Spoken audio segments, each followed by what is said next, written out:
Yo, yo, what's up out there? Y'all know what it is? Wednesday. It is officially Wednesday. It is Wednesday. You know what we do. Keita, what up? 7:30 p.m. live every Wednesday night. Rich Dallas, Sean Prez. We are the Boys Club. We get it popping. You heard? Wednesday night, 7:30. Tell a friend to tell a friend. Please send the live out to your friends. Tell them to join us. Tell them to come on in, have a good time. If they got any questions they want to ask, if they want to talk relationships, if they want to get into the conversation, then you know how we do. 7:30 p.m. Wednesday nights. We're here. Let's go. Let me get my man Prez in the room, and we can get this thing cracking.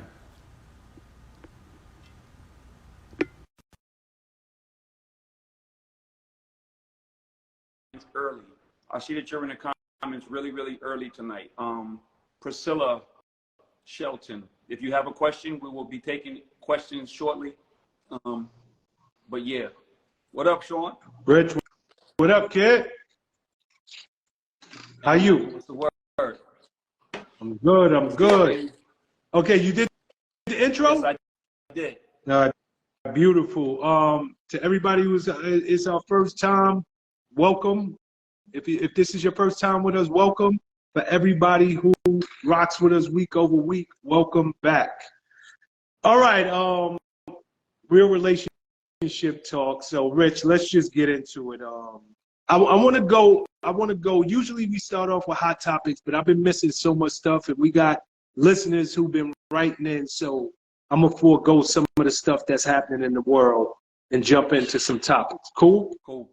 All right. Yo, remember, it been a common theme, and I wanted to get your thoughts on this. It's a simple question, but over the last couple of weeks, this whole social media thing been coming up crazy. Not just the way people look at social media and compare their relationships, and not just the way social media is the death of relationships. But it was one woman, if you remember, 2 weeks ago, she actually she was engaged, and she didn't want to stop putting hearts next to people, and her fiance took the ring back. So a real basic question for you, and I want you to think about this before you give the answer. Should people who are in relationship have the right to tell their partner who they can and can't follow? I mean, that's a question that's like a real life question. It applies in a lot of different aspects. It's not just the simple can I tell you who you should follow? It's more about, do you care what makes me comfortable? Do you care what makes me uncomfortable? If I know this is your ex and I don't want you following your ex on the gram, or I know that this dude has slid in your DMs, or I know that, it comes a point where at some point you got to either man up or woman up and be secure about who you are. But at the same time, I feel it's the job of your partner to make you comfortable. And if I know that you have a relationship or had a relationship with somebody, and it makes me uncomfortable that you're following their every move, that you're, you know what I'm saying? Like this, social media is all about access.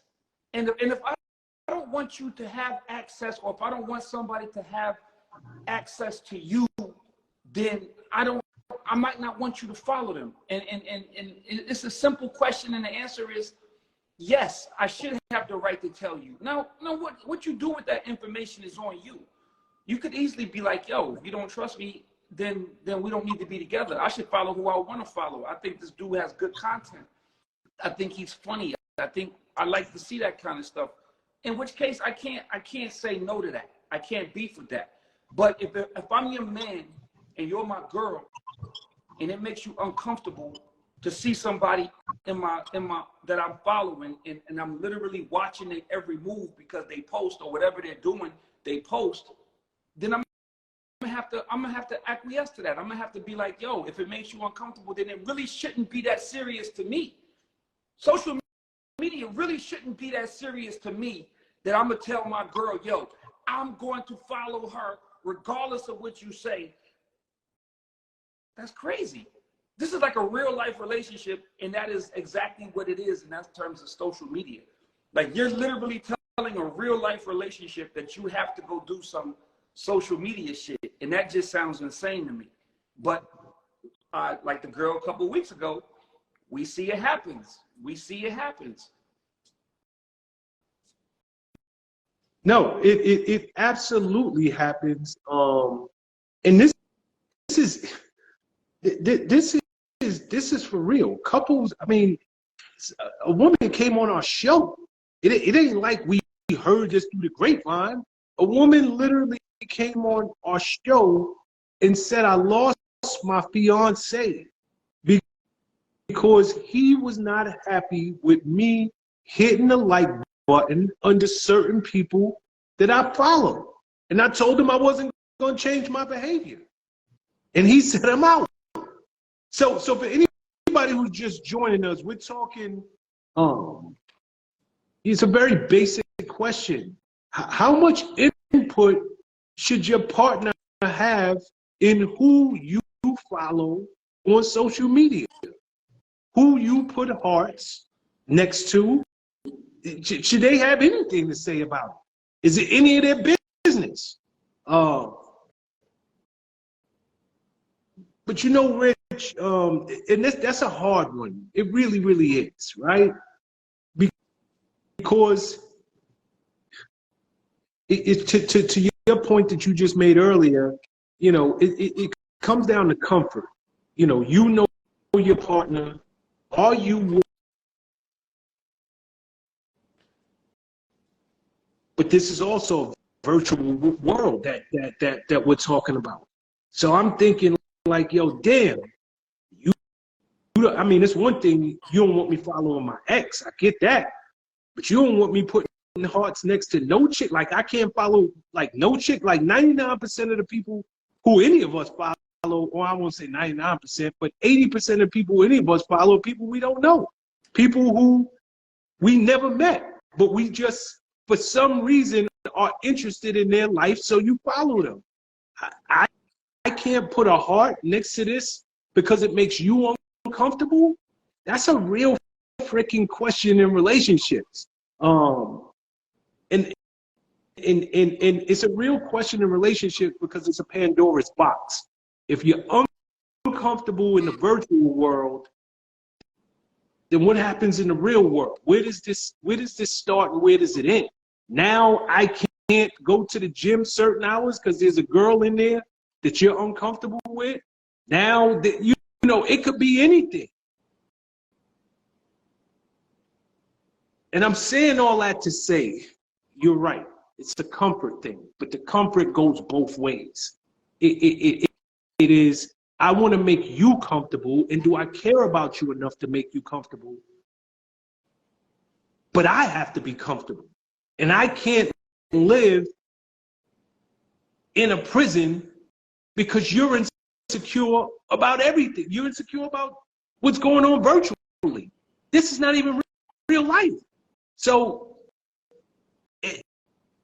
I'm in a catch-22. If I give in to you, that fuels whatever's next. And if I don't give in to you, then I run the risk of losing you. It's a hard one. It really, really is. And to me, it comes down to how much do you love that person, how much you want to be with that person. But I think it's a conversation that goes with it. Look, I respect that this makes you uncomfortable, and I'm going to unfollow this one. I'm going to unfollow that one. But this is we got to watch this thing close, right? Like I can't be going down this road of you monitoring who I hit a like next to, and it starts here and it becomes something in real life. I don't know. It's a difficult one, Rich. but it's a real question. For me, I'm gonna be honest. I don't follow people that I mess with, for the most part. Me? I try not to even engage in your social media life, because, like you said, it is a Pandora's box. Because once you open that box, bro, you in. Like now you looking at, you find, like, if you don't even pay attention to it and you just like, it's almost like what you do in the dark will come to the light. And I don't even want to know about what you do, right? Like, I don't even want to pay attention to what you do over there, because I'll get obsessed. And now I'm looking at who you follow and why is this. I don't even want to do that. So when I go to social media, I literally log on, I do what I do, I come in here, I chat with you, we do what we do, and I get out of here. I can't, because once you start doing that, you start really putting yourself in a peculiar position where you just start to feel like, wow, like now you start to care about shit that you really shouldn't care about. Like, you know what I'm saying? Like, if you want to follow somebody and you want to keep up with them, then fine. But I'll be damned if I start this process of going into people's insights and looking at who they like pictures of and who they follow. I'm not doing that. I'm not. But people do it to myself. They do it every day. That's why this conversation was necessary. Bro, you know how many times I got caught? You know how many times in the past, like, I think Instagram, actually, it was so bad that I think Instagram actually stopped doing it, where you could just swipe to the right and see who all they liked.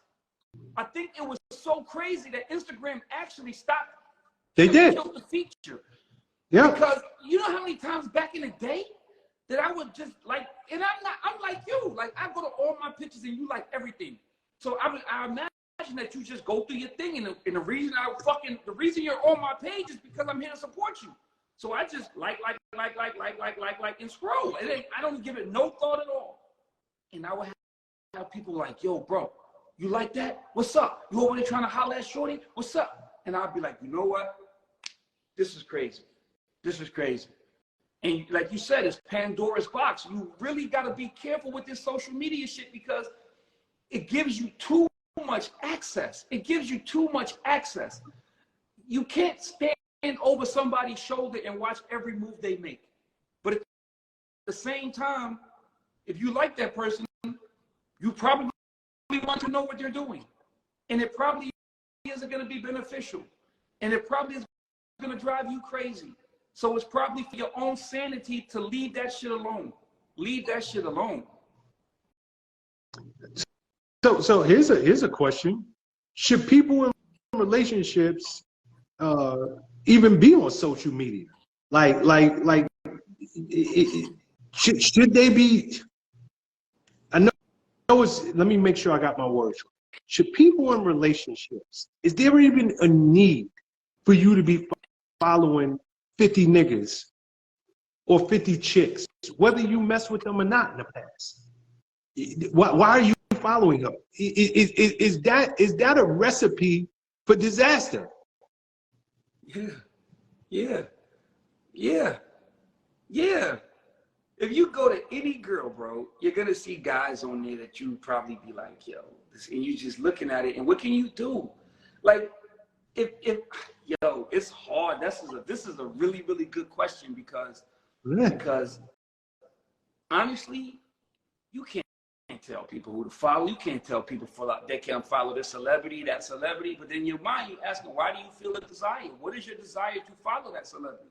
What is your desire to follow that dude? Where do you know him from? It just opens up all kinds of questions. Like, it's almost like being a lawyer, man. It's almost like being a lawyer. You know, the number one rule to being a lawyer is do not answer questions you do not want the answers to, or do not ask questions that you don't want the answer to. Not going to put you on the stand and ask you some shit that I know is not going to be the right answer. I'm sabotaging my case. That's how social media is. Do not go into that box, because it will create a bunch of questions that you do not want the answers to. You do not want the answers to why your girl follows Drake. You do not, you know what I'm saying? You do not want the question to why I follow Stephanie Santiago. Like you do, like those are shit. There's some shit that you just don't want to know, and everybody has that. Everybody has that. I follow Halle Berry. Do you want to know why? I mean, you probably wouldn't care if I follow Halle because you feel like she's unattainable. But if I follow booty model from 168th Street, that's probably create a problem for you, right? So don't ask these questions. Don't go investigating. That's why I don't ask my girl for her phone. If I had a girlfriend, I'm not asking her for her phone. I don't want to see your phone. I don't want to see your phone. What you do will come to the light. You will fuck up and I will find out. I'm not trying to create problems for myself. I don't want to see your DMs. I don't want to argue with niggas who DM you. I don't want to see if you responded to anybody that DM'd you. I don't want to see if you texting that dude. I can't waste my life. Too much valuable time for me to be Inspector Gadget. If you gonna do it, then you gonna do it. If you gonna do it, then you gonna do it. If you doing it, then you doing it. And when I catch you, just know it's over. Just know it's over. I don't know. It looks like it could be my side. Y'all can tell me, but it looks like your Wi-Fi is a little shaky tonight. So just know that. Can you hear me? Yeah, I hear you. Yeah, I mean we hear you just fine, but it's kind of messing up. So I don't know if it's my Wi-Fi or yours, but I'm just putting it out there. But these are good questions, man. And truth be told, I don't know the correct answer because there should be trust in relationships. You shouldn't even be with somebody you don't trust. But I find it very hard to believe that any woman is not paying attention to who their man is following. I find it hard to believe it's a lot of dudes out here that ain't Inspector Gadget, that are not literally paying attention to who their woman is following. So whereas you might have the mindset, yo, you know what? I don't want to know what's done in the dark is going to come to the light. That ain't how most women move. No. They're ahead of this thing before it even gets started. They know who. If you got 3,000 people you following, and tomorrow turn out to be 3,001, they can tell you who that extra add-on was, and well, nigga, why are you following her now? What is it about her? So this is a great conversation, but truth be told, everybody ain't like you, Rich. Because niggas is going through niggas' phones. I don't know too many women who ain't. But I get it. I get it. I just feel like, man, I want to live in peace. I want to live in my peaceful bliss, right? Like, I don't even want to know. I don't even want to be upset because I know my personality is already obsessive. You know what I mean? It's already obsessive. So I'm like, I can't put myself through that. Let's switch topics then. Right. Okay, we got somebody who watches the show. I promised her last week that I would get on to her question. We didn't have enough chance. So what do you call it? Nigga said you got a Slurpee over there. Nah, my girl just bought me a smoothie off camera. This my little treat while I do this. But anyway, she says, what do you call it? I have a male friend who shared with me that his 37-year-old son, who's been married for 12 years, recently found out that his oldest daughter, who's 11, is not his biological daughter. He has another child that is 4 years old as well. So over time, he just felt something about his daughter. He just felt something about his daughter and decided to do a DNA test. This happened over a month ago, and as of today, he still has not said anything to his wife, but has been acting as if everything is normal, but he is hurting badly inside. Okay. Then she goes on to say, my question is, as a man being in that situation, how do you even begin to address or approach this information with your wife, who you thought you had a beautiful, faithful relationship with the whole time? Also, as he's been doing, do you continue your life and family and not say anything? Then she came back and says, by the way, Sean, so anyway, I asked her, did he get checked? Did he check on the 4-year-old to find out if that's his kid? She said, no, he did not. Then she said, by the way, I talked to my male friend, and he stated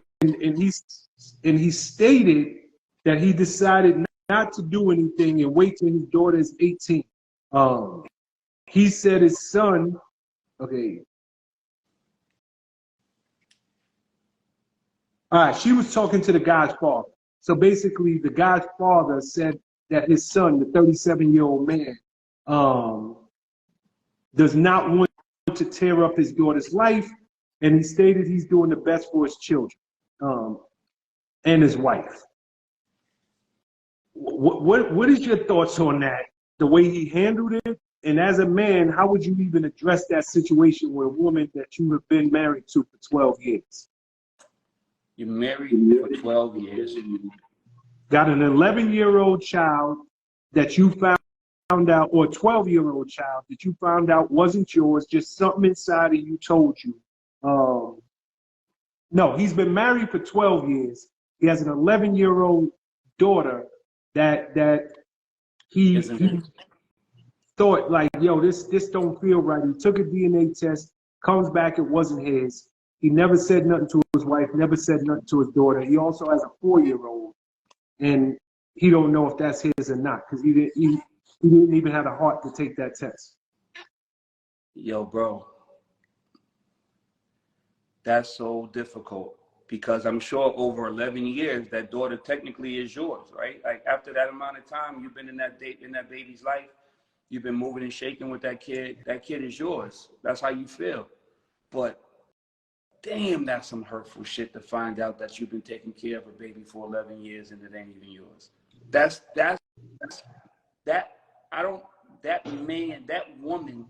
woman, I can't get past that, Sean. I'm gonna love the daughter because I probably already have a relationship. I probably already have a bond. I probably already have an affinity. I probably already love her to death. I want to be in her life. I want to make sure that I'm in her life. But I can't fuck with you, man. I can't fuck with you. If you did it once, you've been doing it. You ain't get caught. Like I can't look at you. I can't lay in bed and look at you every night knowing that baby not mine. It would take a hell of a man to keep his mouth shut and not let it be known that baby, even if I don't tell the little girl, even if me and mommy need a weekend and we need to go somewhere and talk, and I gotta be like, I don't want the kids around for this conversation, but yo, I did a DNA and that baby ain't mine. Like, bitch, you got some explaining to do. Like, come on, like, and I love the little girl. So you got me. At this point, you got me, because I'm already in. I'm already 11 years in, and I'm definitely not turning my back on my baby that I've been rocking with for the last 11 years. But you, on the other hand, I can't mess with you, man. I can't mess with you. You let me take care of a baby. You let me hold the baby down. You let me do all of that, knowing that there's a chance that baby might not be mine. And you allowed me to father that child. Meanwhile, there's another man out there who doesn't even know his child. There's another man out there who you didn't even be honest with, because clearly this relationship with me was probably the better of the two relationships, right? Like, I have to almost think of it like that at this point. Like, what if this wasn't the good relationship? Would you have dumped me for him? Like, there's a whole bunch of deceitful things that go through my mind at this point. Like, a bunch of deceitful stuff goes, how long have you been doing it? How many times have you cheated? Are you still messing with this daughter, with her daddy? Do you know? Did you know? Are you looking at me every day like, oh my God, I hope nothing come in the mail. Every day I hope this little girl don't have a blood test. Every day I hope this little girl don't fall down and need a daddy blood or something. Because every day of your life is like, you living like that? Like, I can't rock with you. I can't rock with you. But I'm 11 years in with this little girl, and I probably ain't gonna go nowhere. I'm probably already in with her. But I can't be in with you. Now we gotta figure this shit out. Okay, how do you even approach the conversation, or do you approach it? And I gotta have it. okay. So you gotta have a conversation. Are you out and you're just gonna stay in the daughter's life, or do you do what this man did and stay because he don't want to break up the family? Yo, listen, I'm gonna say this as a man. He's a better man than me, bro. He's a better man than I could ever be. Because there's no way I could sit there and look at you every day. I can't look at you every day knowing you owe me $30 and you just went to buy chicken without giving me my money. I can't go to the mall with you knowing you owe me money and watching you buy sneakers. I can't do that. So you know damn good well I'm not gonna sit up here and let a baby walk around his house that I know ain't mine and you acting we all just gonna sit here and pretend. I'm gonna pretend that I don't know that that baby's not mine. That's a hell of a man. Yo, Sean, let's just put this in perspective. There's a baby, there's an 11-year-old child, a mother of that 11-year-old child, and you and a little boy walking around the house. You know that that 11-year-old child is not yours. Everything out her mother's mouth is gonna push me to the precipice of going to jail. Everything out her mouth. She cannot say, why you ain't take that baby to the grocery store with you? Why you was late for soccer practice? You can't, there's nothing, like, I gotta get it off my chest. There's no way I'm gonna sit here and pretend that this baby's mine, because me pretending that I don't know that this baby's not mine means that I'm just letting you live your life.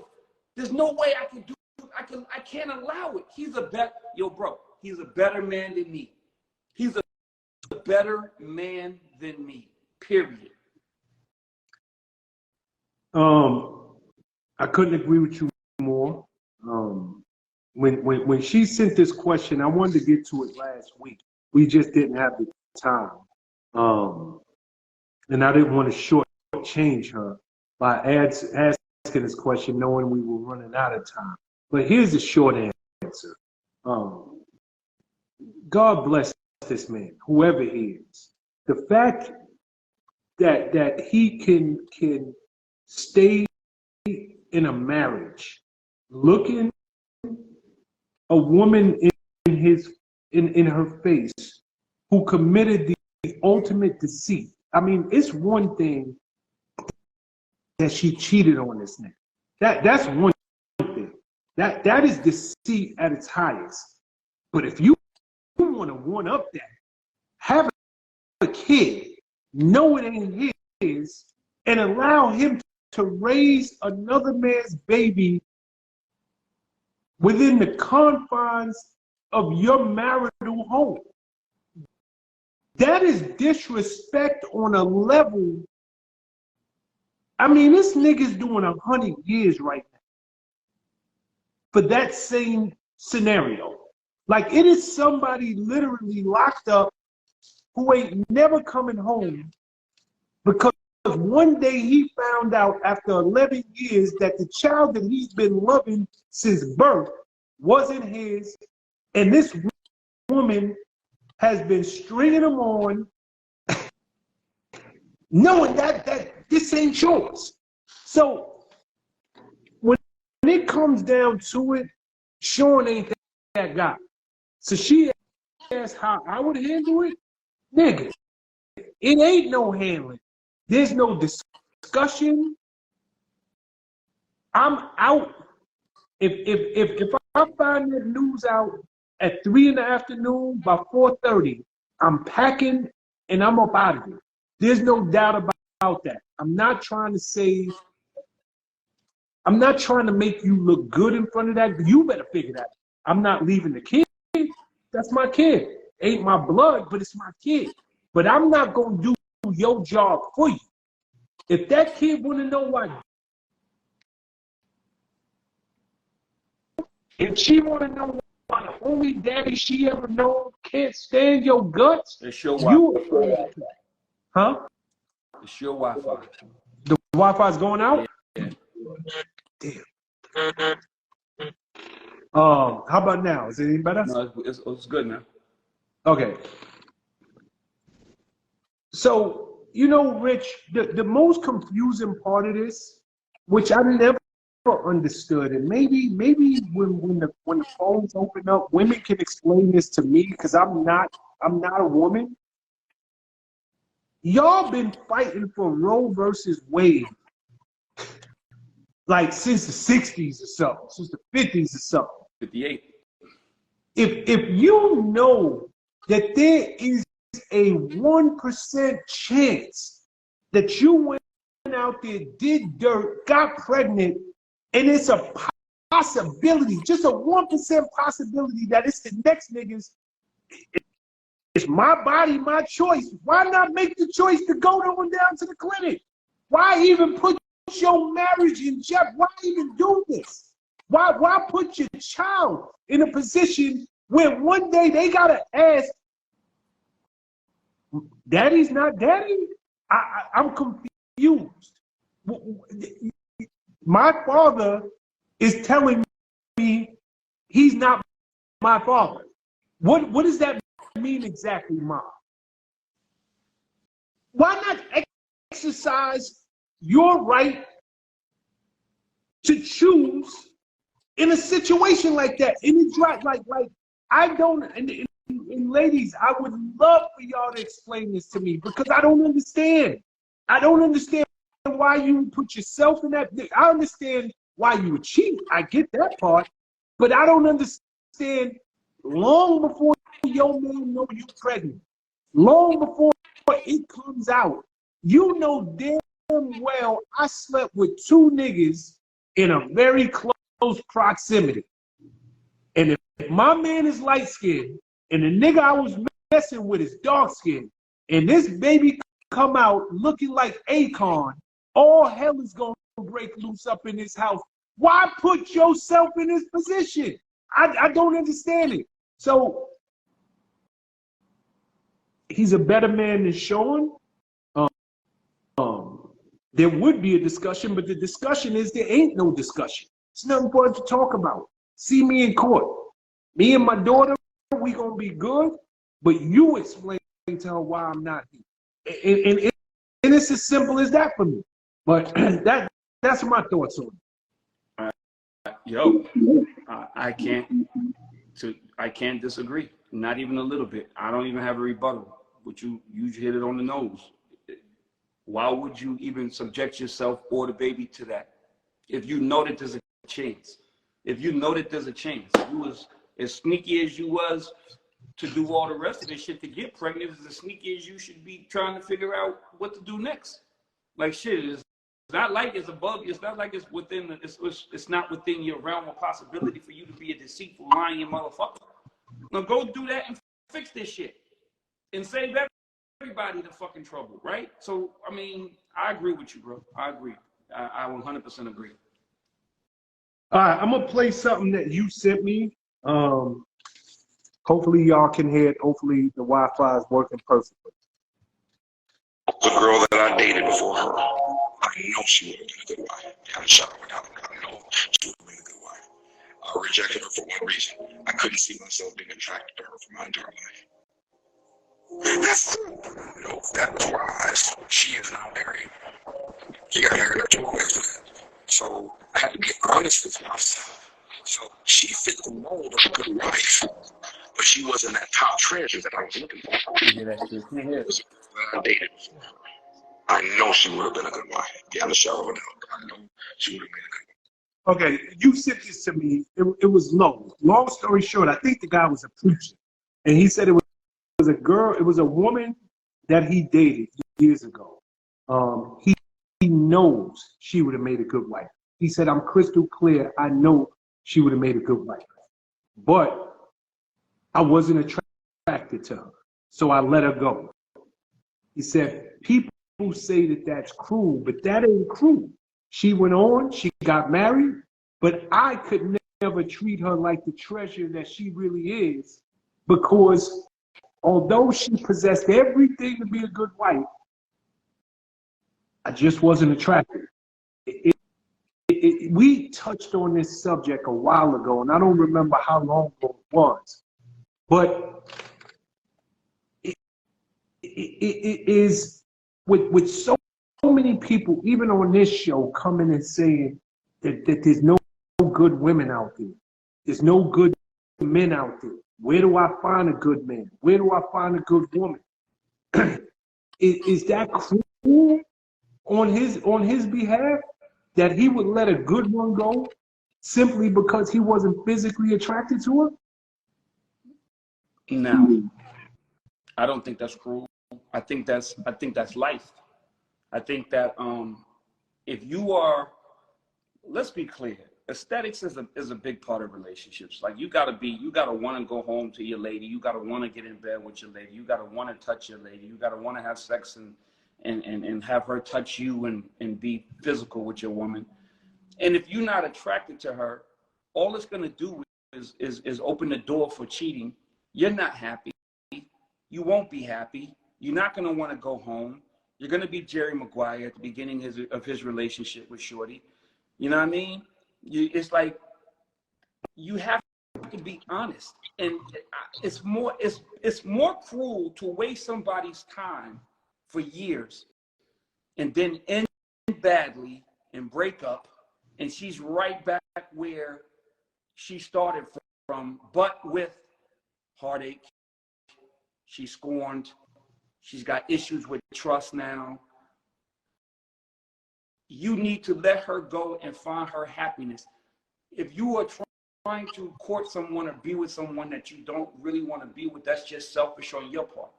That's the real selfish part of it, is to just be with somebody because you know it's not going to work. You know you're going to end up cheating. You know you're not going to be fully vested. Let that woman, one man's trash is another man's treasure. Let that woman go out there and find that man that's going to cherish her and be right for her and want to be with her. And just know you fucked off a good one. You fucked off a good one. But at the end of the day, it's better to let a good one go so she can remain a good one than make her a bad one. And now you just contributed to the bullshit of this society. Because once you cheat and once you do all the shit that you're going to do, she going to be a bad one. And you just made a good one a bad one. And like, what did Rihanna say? Once a good girl go bad, she don't never go back. And that's a fact. And everybody's had a girl in his life that he had to let go. Everybody can look back in their relationship. Every dude, if you really are dating and you was really that dude out there, you look back and be like, damn, Shorty was really dope. Shorty was the one. I probably let the good one go by. She was perfect, except for, and I couldn't take it. I couldn't handle it. I couldn't handle it, except for. The only thing that she had was that except for, and I couldn't get past it. So now she's over there and she's married, and I gotta watch her with the freaking soccer van and the big house, and they're enjoying life, and I'm sitting in my condo dolo. You know what I mean? But you can probably still remain friends. You can probably still remain a good person, and in your heart of hearts, you know you did the right thing. Yeah, I mean, here's the deal. And for anybody who's just joining us, we're asking, is it cruel to let a good woman go because you're not attracted to them? Is it a bad thing? Does it say something about you and not about them? Rich, I'm gonna tell you, when you know, one of the things that for sure, and especially, I mean, and I've been this way my whole life, but especially as I get older, time means so much more to me because I realize there's a lack of it. Like nigga, like I'm running on the other side of this. Like I'm on the other side of 50 now. Like so time means something to me. And who I choose to spend my time with, especially in an intimate level, that's a decision I take very, very, very much to heart. Like I don't want to just I look down, and this is a Sean thing. Somebody in this live right now might be in the type of relationship I'm about to describe. But I look down on couples who've been together forever, but y'all are just roommates. You together for companionship. You together because you was tired of being alone. So it's better to have a companion in the house, even though there's no sparks. There's no anything that sets your spirit on fire when they walk through the door. But you can watch reruns of Seinfeld every night, and you got somebody to laugh it up with. You can talk about, the 90s and where you was the first time you heard Mary J. Blige, and they get it, whatever it might be. But that's wasting life, man. It's wasting life. And I don't knock no man who can identify that, yo, I'm not attracted to this person. I know she's a good woman. I know she would be the perfect wife under every other circumstance. But I don't even want to touch this chick. Like there is no sexual attraction. Matter of fact, attraction. Whatever we had, however this started, however we got this far, it's run its course. So although she's a nice person, I ain't got to worry about her running the streets. I ain't got to worry about her doing nothing that's going to bring shame or disrespect to our household. But I would rather sleep on the couch. I'd rather sleep in the other room than have the 10% chance that she gonna roll over in the middle of the night and actually want me to hit it. Because I just can't go through with that. I can't. And to your point, call me and call men or call anybody shallow, because I think women you should be attracted to your men. You should be. You should be looking at this nigga like, yo, this nigga look good. I know I've been with him for 5, 7, 10, 20 years, but he still look good to me. I don't want to be with nobody for 5 months. And I can't bear to look. Matter of fact, I don't even think of you in that way. Like forget that I can't bear for us to sleep together. But I don't even think of you that way. Like we're friends. You're a good woman. You cook. You cook great fried chicken. Don't nobody fry no fish like you do. But that's where it stopped for me. Like I don't want nothing more out of this. And to me, I couldn't agree with your point more. I think it says something good about a man that he would be willing to turn you loose before disrespecting you and having you out here screaming that, yo, these niggas ain't crap, this, that, and the third, and you lose sight of the fact that, yo, you wondering why is he out? But the truth of the matter is he just wasn't attracted to you. And sometimes you got to give a nigga a little bit of grace. that, yo, maybe he just did the right thing for both of us. I can go out and I can get a nigga who gonna be all over me, instead of being a roommate with this guy. So that's a hard one. I kind of think the reverse of this question is more. I don't think dudes can really do it. I don't Dudes think can do it. I know dudes who are doing it. that's crazy. I know men who are doing this now. That's crazy to me. Because I mean, women. What's the reverse of the question, by the way? What? What's the reverse of this question? Just from. I mean, to me, women do it all the time. Exactly. Women are with you for women are with men. I know way more women that are with men for financial stability, for he's a good guy, for all of those things that we just spoke about, than I know a man who could tolerate not coming home and not wanting to touch his old lady. Now, I'm sure there's some suckers out there who one are trying to live up under a woman who's financially stable or got a big old house or came across something. But to me, women, I've always been baffled by the woman who can, what's the name of that movie? With Jada Pinkett and Whitney Houston and all of them. Anyway, it was a movie. I can't remember the name of the movie, but no, Set It Off. Yeah. Like I've always been, Whitney Houston wasn't in that. Nah, I was mixing up Waiting to Exhale with Set It Off.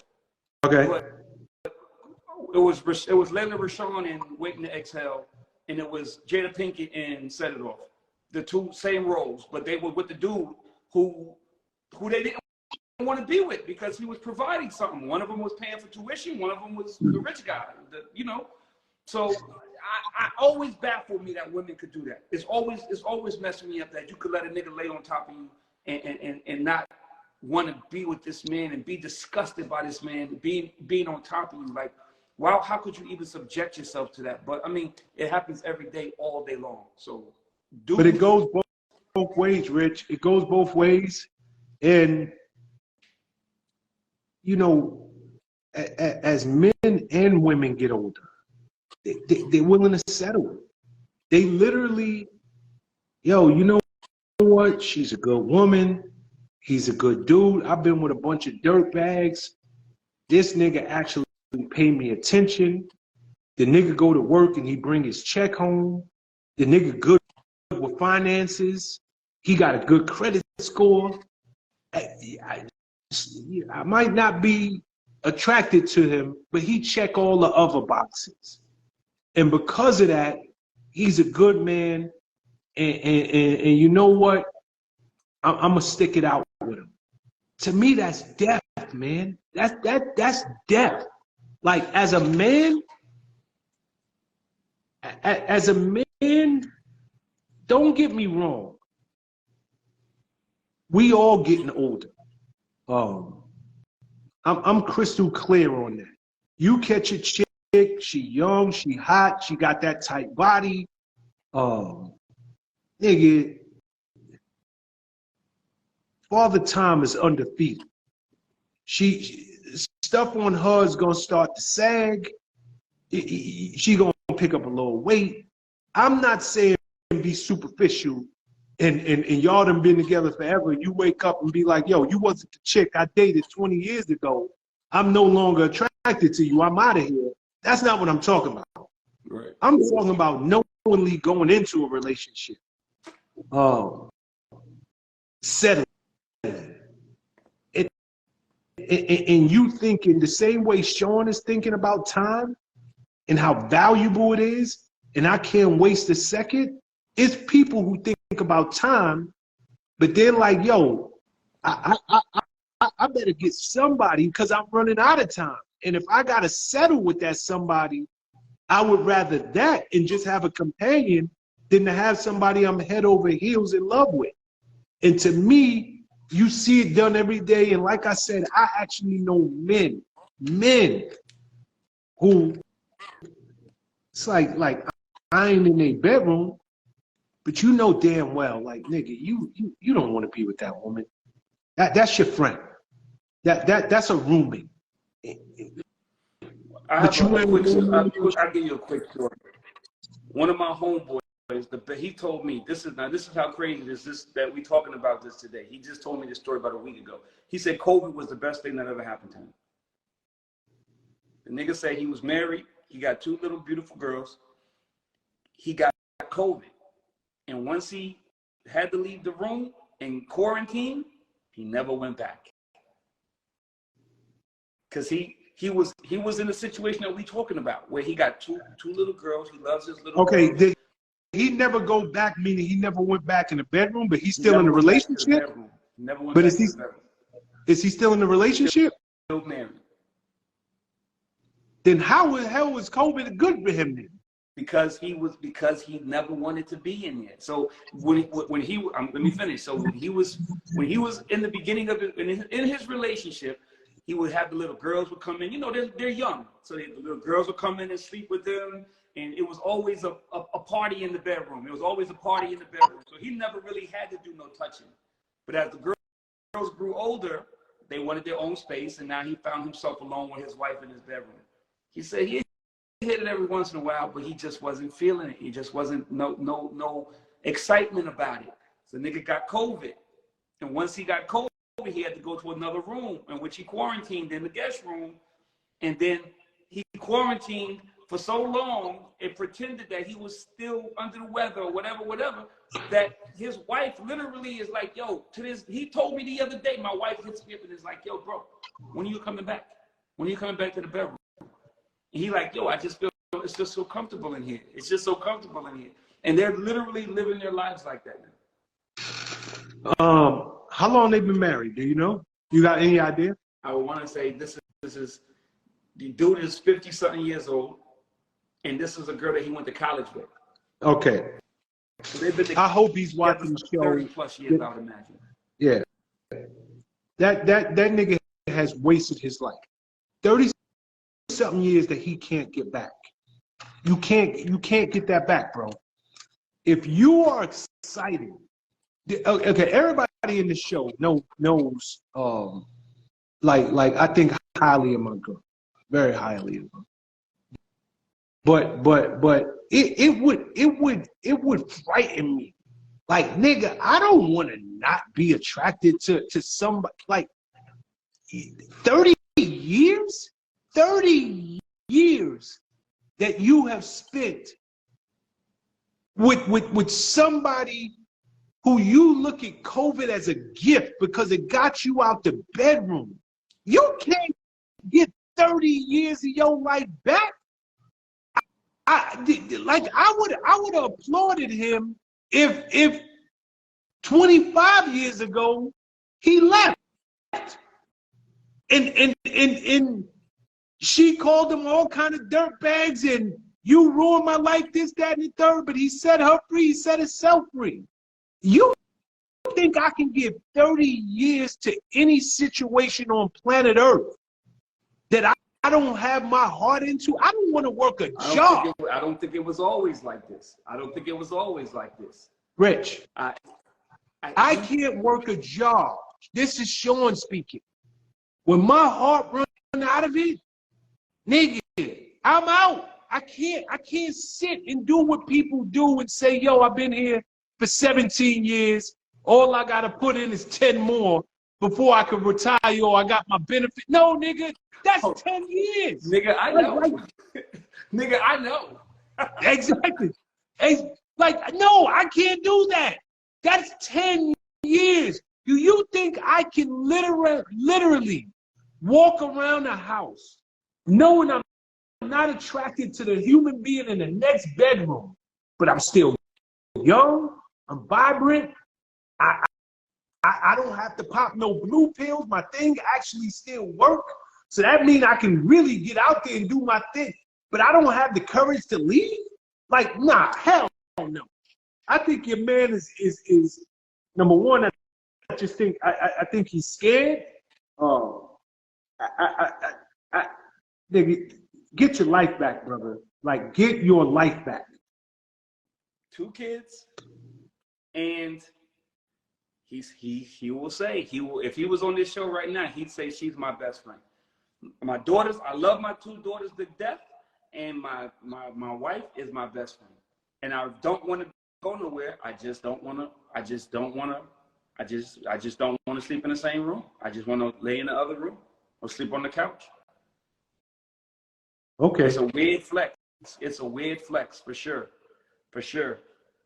This nigga got his couch stinking because he been laying on it for the last 3 years. The couch smell like his sweat, smell like nigga, go to bed, go in your bed.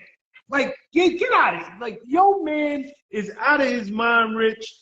And for anybody, y'all niggas can say what you want about Sean Prez in the comments.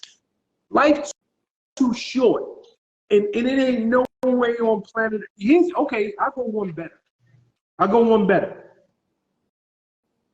But find the attraction. If you gotta go sit, what the hell is he having this conversation with Rich for? What he should be doing is going into that next room and saying, look, I ain't attracted to you no more. Like, I ain't sleeping on the couch. I ain't had COVID in 3 years. 3 years ago, I got COVID. The reason I ain't come back is because I am definitely afraid that you might actually want me to hit it in the middle of the night because I'm not attracted to you. So here's what we're going to do. We are going to work on, like if she needs to lose weight, we're going to go to the gym. If whatever it might be, you dress like Aunt Jemima, we going to the store, we picking you out some new sexy clothes. You've been in mother mode for too damn long. I'm gonna get you up to because I actually want to hit it. You my best friend, but I'm dead. Like, what the hell is he telling you? He should be telling her, especially if the nigga don't want to leave. Every time we speak, I'd be like, yo, you move back in the bedroom yet? The nigga start laughing and be like, nah, I'm still on the couch. I'm still in the other room. I'd be like, yo, nigga, you're crazy. You're crazy. This is by one of my friends from like high school, bro.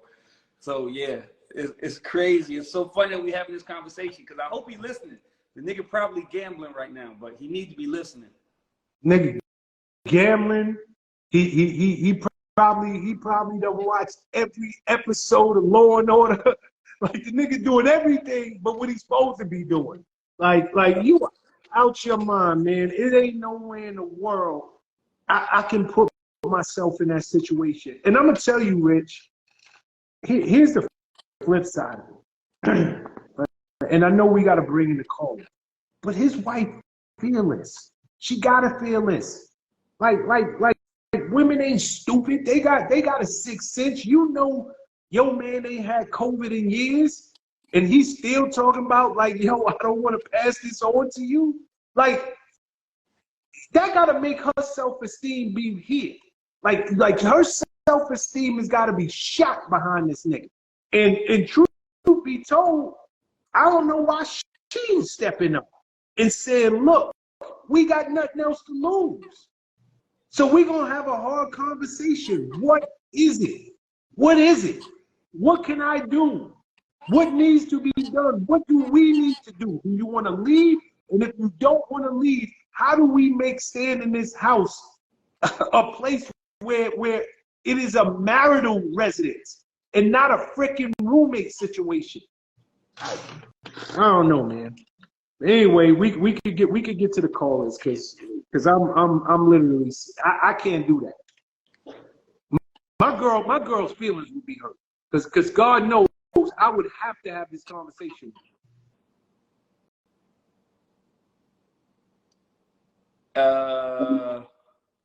Tracy Offit. You know we don't give the rules though. Oh shit! Give the rules. I'm sorry. Okay. Not that if somebody fucking pays attention anyway, but go ahead, give them. Exactly. All right. So here's the deal, guys. If you're trying to get the conversation, number one, be in a place with good lighting. Number two, you must show your face. Number three, you must be somewhere with good Wi-Fi. And number four, you must have a question. You must have a question. And number five, do not hit the request button if you really don't want to get put into the conversation. If Rich lets you you in. Don't say stuff like, "Oh, I didn't think you was gonna pick me." Just don't hit it. But go ahead, Rich. All right.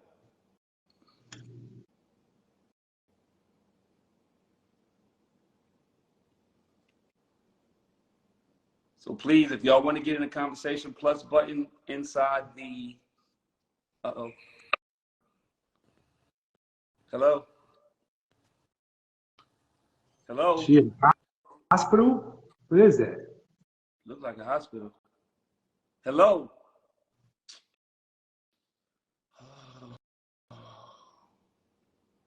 Miss Boss 2C, come on, man. We got to do better than that, man. I mean, we just gave the rules. She's caller number 1. Erica Gray. Erica Gray?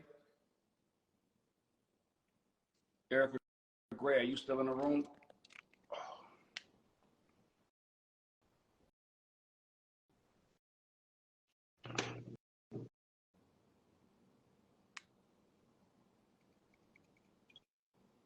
You know, I asked God to please let us have a good show with good callers.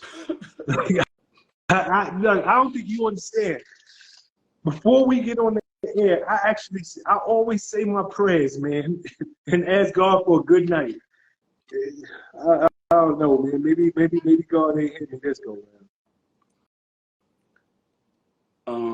If y'all want to get into the conversation, hit the plus button in the Be Constructed. Be Constructed. Unless it's me, because I'm hitting buttons and nobody's coming in. That might be your side, then.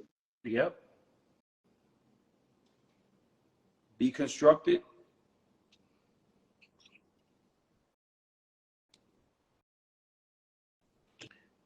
Esby, are you in the room?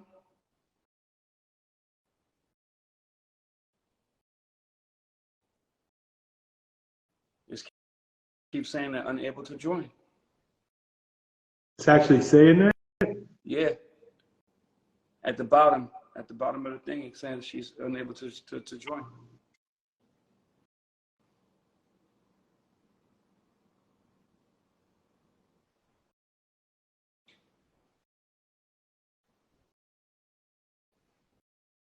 Okay. You want to, I mean, I don't want to bore people to death. We can keep on with the conversation, but I don't know. I don't know if this is an IG problem or what. I don't know. I just said 3 people. None of which came in, and all of them saying unable to join. Nah, that one just popped up at the bottom of the screen. So I don't know. Another platform is needed soon, and I 100% agree with you. So should I restart? Okay, do me a favor, guys. Hit the plus button. Just even if you stay on for 2 seconds, I just want to see if this is an IG thing. If not, we'll start it over. Okay, here's somebody. What's up, Mom? Hi. What's your name? How you doing? From? Hi. What's your name? Where you calling from? My name is Erica. I'm calling from Georgia. What's up, Erica? I'm doing good. Oh, shoot. This is my first time going live. I don't really be doing this live stuff, but I decided to join the conversation. Good. All right. First, Good. you said your friend said he was best friends with his wife. I disagree with that. There's no way that they're best friends, because if they were best friends, he could easily let her go and they could continue their friendship and agree to be happy with someone else. You can't be best friends with someone just because you're living in a house with them and you're not being honest with that person about how you feel. So it sounds more like they're stuck in a comfort zone than what they actually are as friendships. That's how I feel about that.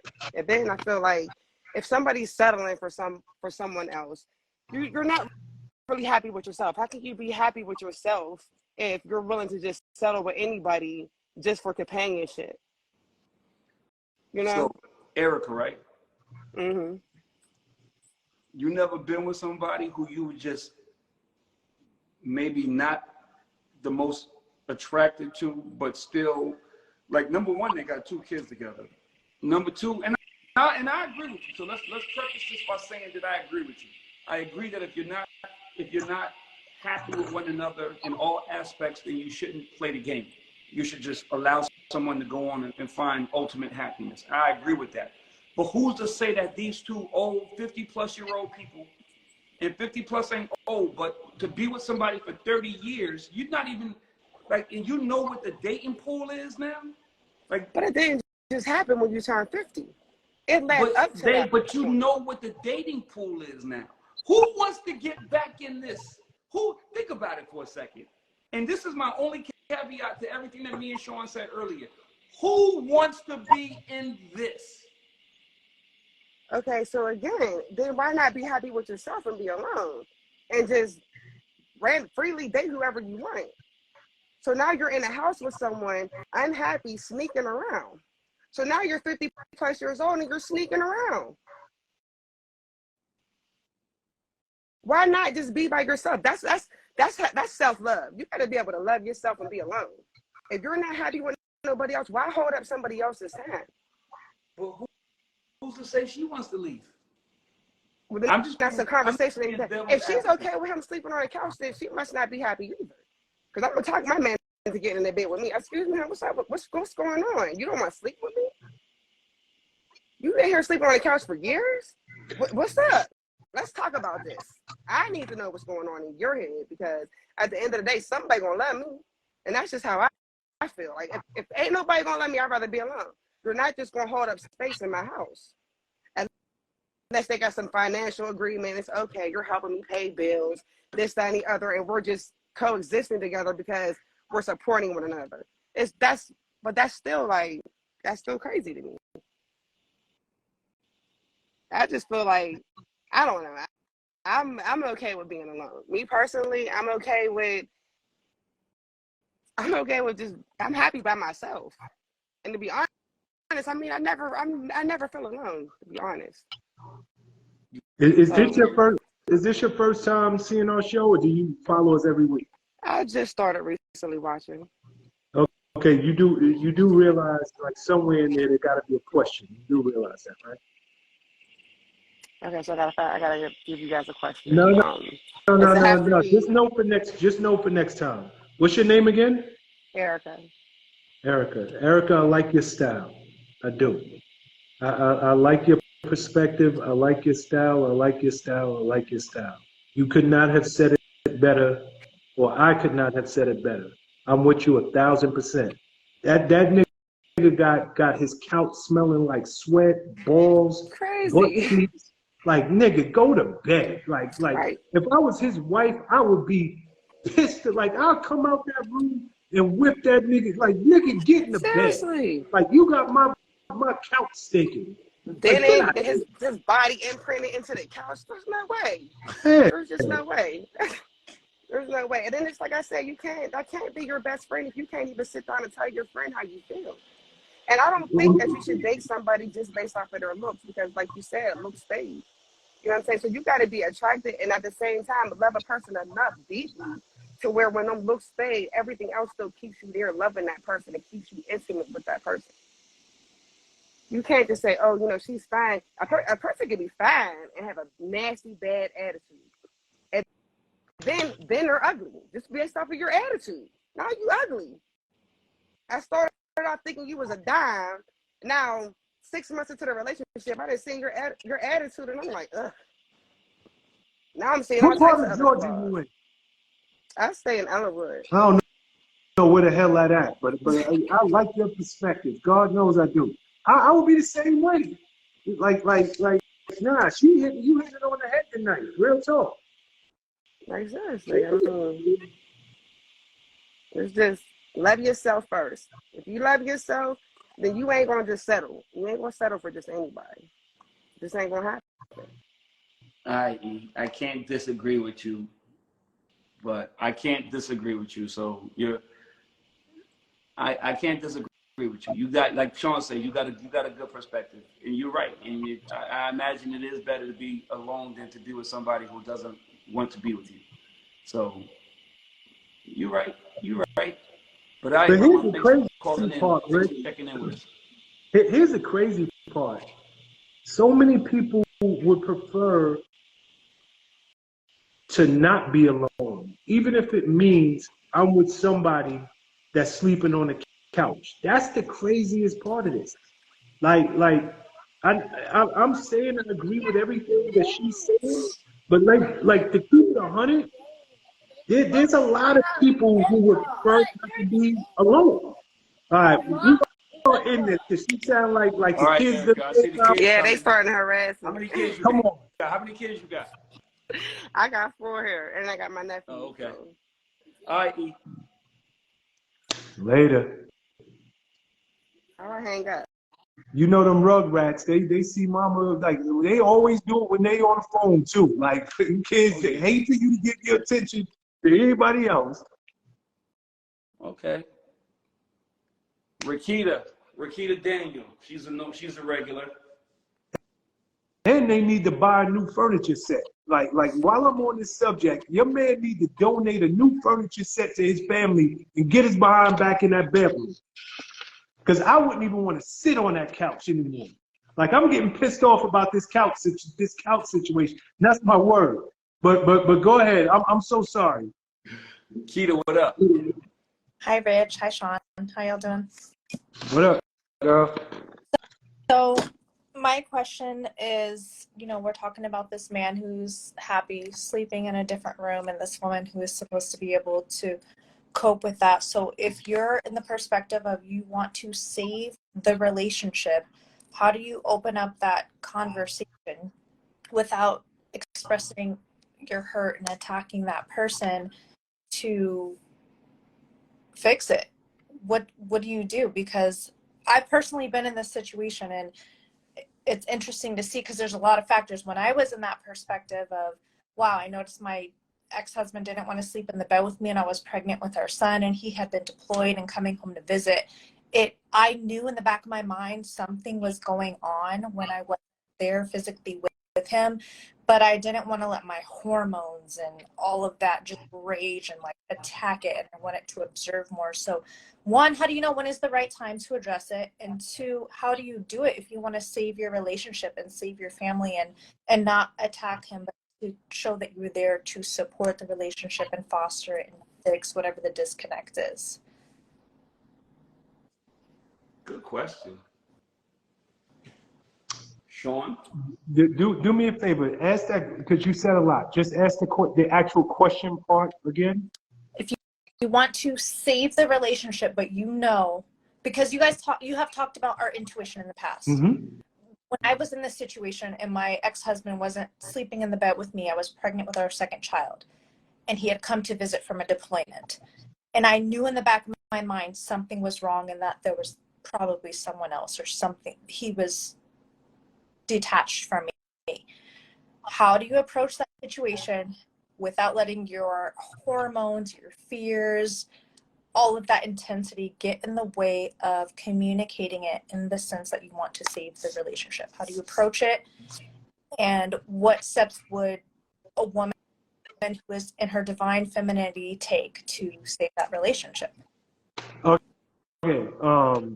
First and foremost, as always, you always have great questions. So another good question. Great question. You said your ex-husband was home from a deployment, so I'm assuming he's in the service.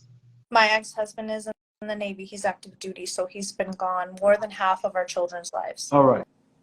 So I'm gonna tell you something, and this is from a man's standpoint. It's kind of off the beaten topic, but it's exactly. Okay, did he ever tell you why he was sleeping? Before I say what I'm going to say, did he tell you why he was sleeping in the other bedroom? He said it was so that he could be comfortable, whatever. He said what? Your phone's messing. Going in and out. He said it was so that I could be comfortable because I was pregnant and I was further along and he didn't want to take up space. Yeah. But I wanted him Okay. to. I don't need to hear it. That was some BS. Just so Yeah, you I know. That was some bullshit. Now.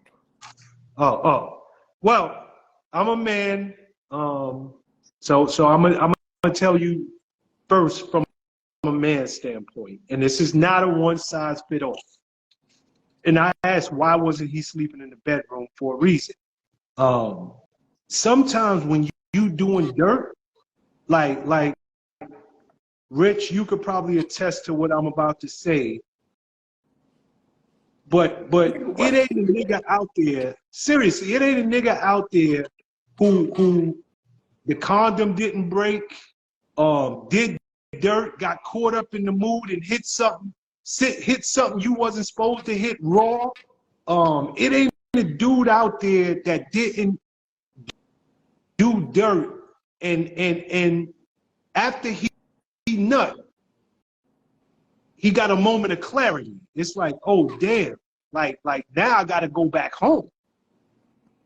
And you don't know who the hell you was just sleeping with, meaning she was a side piece, she was a jump off, she was a sneaky link.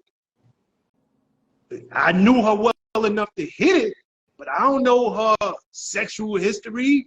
It ain't like we took blood tests to make sure both of us was in good standings, and I don't want to bring nothing home.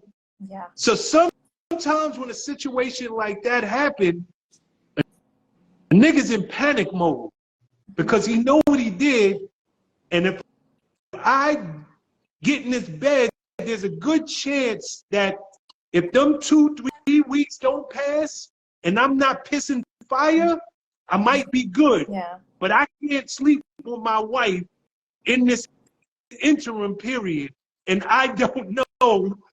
Like I think I'm good. I'm praying I'm good, but I don't know. I'm waiting to see if I'm gonna be burned up. I'm waiting to see if I legitimately am gonna be pissing flames. Yeah. So from his standpoint, if this is not what y'all do and he came home and just ain't sleeping with you, if I had to put money on it, I would say that homeboy probably was doing something in the streets and he just needed that grace period to go by so he could feel comfortable being next to you just in case you want him to hit it. Yeah. And I know now that's what it was because I didn't know then, but I was trying to use I was trying to test the waters to see if what I thought, because I didn't want to jump to conclusions, but I also wanted to test the waters. And so I would go and hop in the guest bedroom with him and try to sleep, and he still wouldn't try to anything. And I'm like, hell no. Child, men love pregnant vag, and you didn't even try it. And I'm like, something's going on. And now, like last year, I found out that what my suspicions were true. But we're about to have a new baby. We already have a 3-year-old. I didn't want to like shake up the household like that in that transition. What was the end result? What was that you found out? The end result was that when his deployment ended, he came home. We bought a house. Literally the last day we bought the last load of furniture from my townhome to the new home we bought, I found out that he had multiple women where he was deployed in Virginia. And I'm like, let's turn around and get my shit back furnished. You know what I mean? I'm not that type of woman to deal with that, especially when I told you when you were on deployment, if we needed to change the parameters of our relationship, I would consider that, considering you're a man and I know a man's needs. And so I found out he had multiple women, put me at risk during my pregnancy, during our marriage, and I had been off and on with him for 13 years. It was just, I couldn't do it. And so now I'm like, you could have saved us a few years if you would have just been honest when you came home. Like, I'm not even going to stay here. I'm not feeling you. We can have this baby and deal with it that way. But yeah, so it's been interesting. Okay, do you still want the answer to your question, or I know we took it somewhere completely different, but we never actually answered your question, but maybe you don't even need the answer at this point. No, I mean, I still want it. Go ahead, Sean, give it a short version. Short version is, had a hard conversation. We've been saying this since we started the show. I mean, there's nothing. You women are gifted. I say it every week. Rich says it every week. Y'all, I think everybody's born with that intuition, but y'all are so much more tapped into it than we are. And when your intuition is telling you something's wrong, it's usually something wrong. It is. It ain't 100%, but 99% of the time, something's wrong. So at some point, you can't worry about your womanhood and how you look. You can go to somebody. We're not sleeping in the same room. I know you because I'm pregnant by you. So I know you're the type of nigga who needs sex every other day. So unless your cycle has changed, if you ain't getting it here, you're getting it out there. What is going on? Because you've been home for 2 weeks, you ain't touched me, and don't tell me it got nothing to do with this baby in my stomach. And we got a king size bed, and you talking about I don't want to take up all the room in the bed. You need to have space, nigga. So like the simple answer is trust your intuition and have the hard conversation. That don't mean that he's gonna give you the honest truth. It doesn't mean that. Because most men are not going to say, well, you know, women love a man wearing a Navy uniform, and every time we get off the boat somewhere, me and my friends hit the whorehouse, and we just been sleeping. He ain't going to tell you that. But It's the truth. You having the conversation, you can only do your part. And I wouldn't worry about tact. I would worry about saving. If there is something to be salvaged and it's worth fighting for, the first step is the hard conversation. What's going on here? And I don't think that anybody can be mad at that question. Now, granted, people deflect, people turn stuff around and act like you crazy, this, that, and the third. We get that. But it starts with having that hard conversation, and it's as simple as it doesn't even have to be sex related. I haven't seen you. You've been deployed for the last however long. You come home. I'm happy to see you. Why are you not in this bed? I am not good with you sleeping in another room. If you're worried about me being cramped, don't worry about it. Come in the room. That to me is going to make me sleep good through the night. But you sleeping out there, I haven't slept a wink.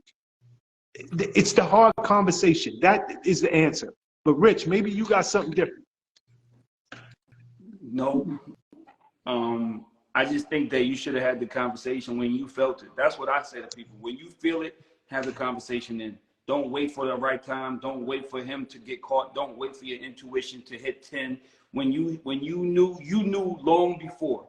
So if he's not going to free you from that, you should free yourself, or at least put him on notice. Yeah. That you know something's going on. You know what I mean? So you could have probably had cut you know, like you said, he could have saved y'all a few years. You could have saved yourself some time if you had just, when you felt that intuition, when your spidey senses started tingling, you could have had that conversation at that point, and at least you would have put him on notice. Yeah. Like, I know what's going on, dude. Like, I understand what's going on. So we need to figure this out. And then you put the ball in your court, because either you accept what he's doing or you don't accept what he's doing. And like you said, you didn't accept it. But you moved on. You know what I mean? Mm-hmm. Do you mind if I share one more thing? Because in your situation, your man was being unfaithful, right? Yes. But that's not every situation. It's not. Right. You were having his second child. For all you, and what Rich said is, when your intuition starts, have the conversation. Don't wait. Because you don't know what could come out of it. And if he's honest, maybe you know, there are men who I'm having 2 children. I'm still working at a job. and I ain't been promoted in 5 years. I got now a fourth member coming into my household. It's me, my wife, my first kid, and now a second one. I'm not making great money. Like you don't know what he's going through in his head and what's preventing. I know we're not talking about your situation, so I'm talking to any woman who's out there. Mm-hmm. Why, when your intuition goes off, have a conversation, because you might find that it's something that you're not even thinking about, because you're not a man, and he might legitimately be like, "Yo, I didn't plan for a second child, or you know what? We was planning on getting a house, and now this is going so." And it might just take you saying, "You know what, baby? Don't worry about it. Like we gonna make it through this, just like we made." Just calming him down, because his mind is running crazy now that there's another life coming into the world. So you just never know. But the bottom line is, when your intuition is telling you something's off, trust it, and have the conversation, because you never know what's on the other side of it. But that's All right, Keita. Copy that. Thank you, guys. All right, Mama. Later.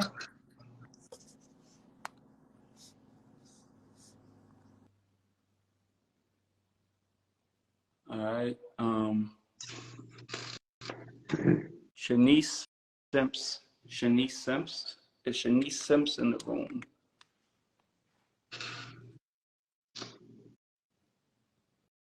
Shanice Simps.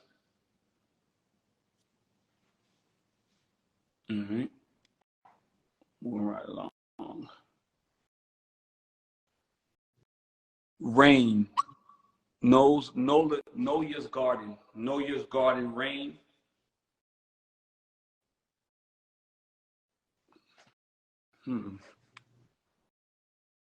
All right.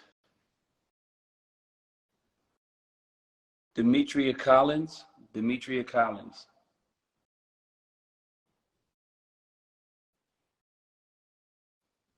No, why would you guys do that to me so Yo, fast? come on, man. Come on. Did you want to come in? Did you want to come in the conversation or I not? don't even look right. Did you want to come in the conversation or not? Okay, so you invited me to go live, so that's cool. No, so I'm having some issues with my because, fiance, right? excuse me? So he wants me to pay for the money, all for the vehicle, for him to drive down here from North Carolina, right? So I was like, come on, you know, you have to pay something to do something. You know what I mean? I can't do it all by myself, and I was upset. So I know I look bad, but just be with me. I'm gonna pull this wig down some. But I'm nervous, okay, because I don't necessarily look the scene. Stop worrying about how you look. You look just fine. You really do. You're bringing more attention to your looks than I know, we're even thinking. because I have to, because I feel like I'm supposed to take a screenshot and be like, here, this is me on the regular day basis. Just So I'm why looking at brands, right? So brands. Can I ask you a question? Go ahead. Why did you send the request to be in the live if you didn't want to come in the live?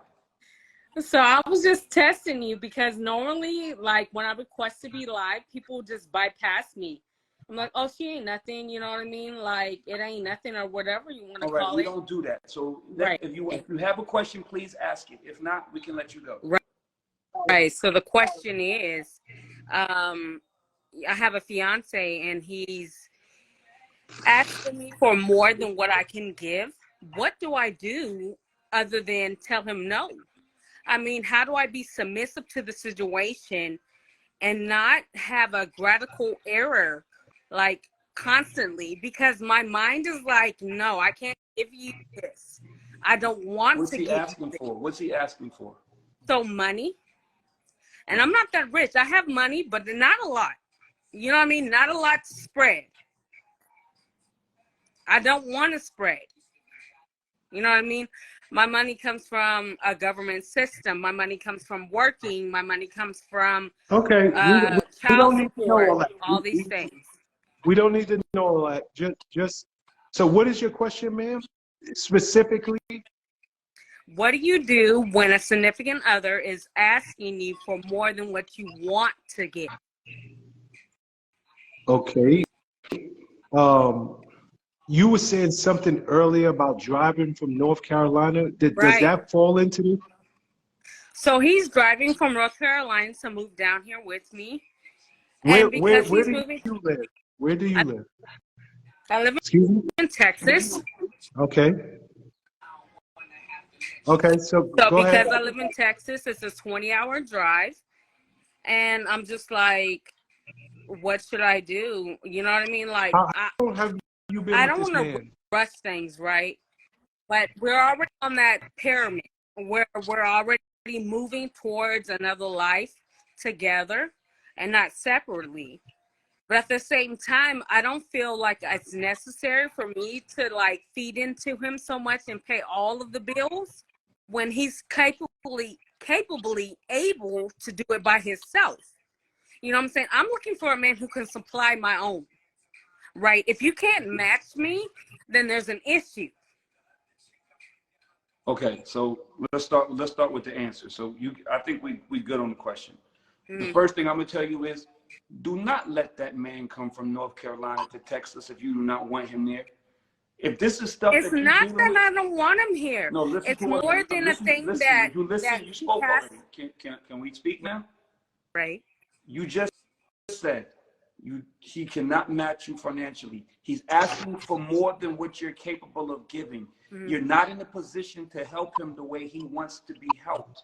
All I'm saying is, do not let that man come all the way from North Carolina. So he's to Texas. co-signed for my car. What happened? I said he co-signed for my car and he has it and he's already in transmission to come down here. And I'm like, you know what? It's just really it's hard because I feel like, you know what? I think I should have waited before I paid the money to order the car. But it's obsolete now because it's already done. Sean, I'm good. Ma'am, if you don't mind, we know that you are nervous. We all know that you're not happy with the way that you look. So you're coming across a little erratic. So I just want to slow this thing down just a little bit. Is that okay? Go ahead. Okay.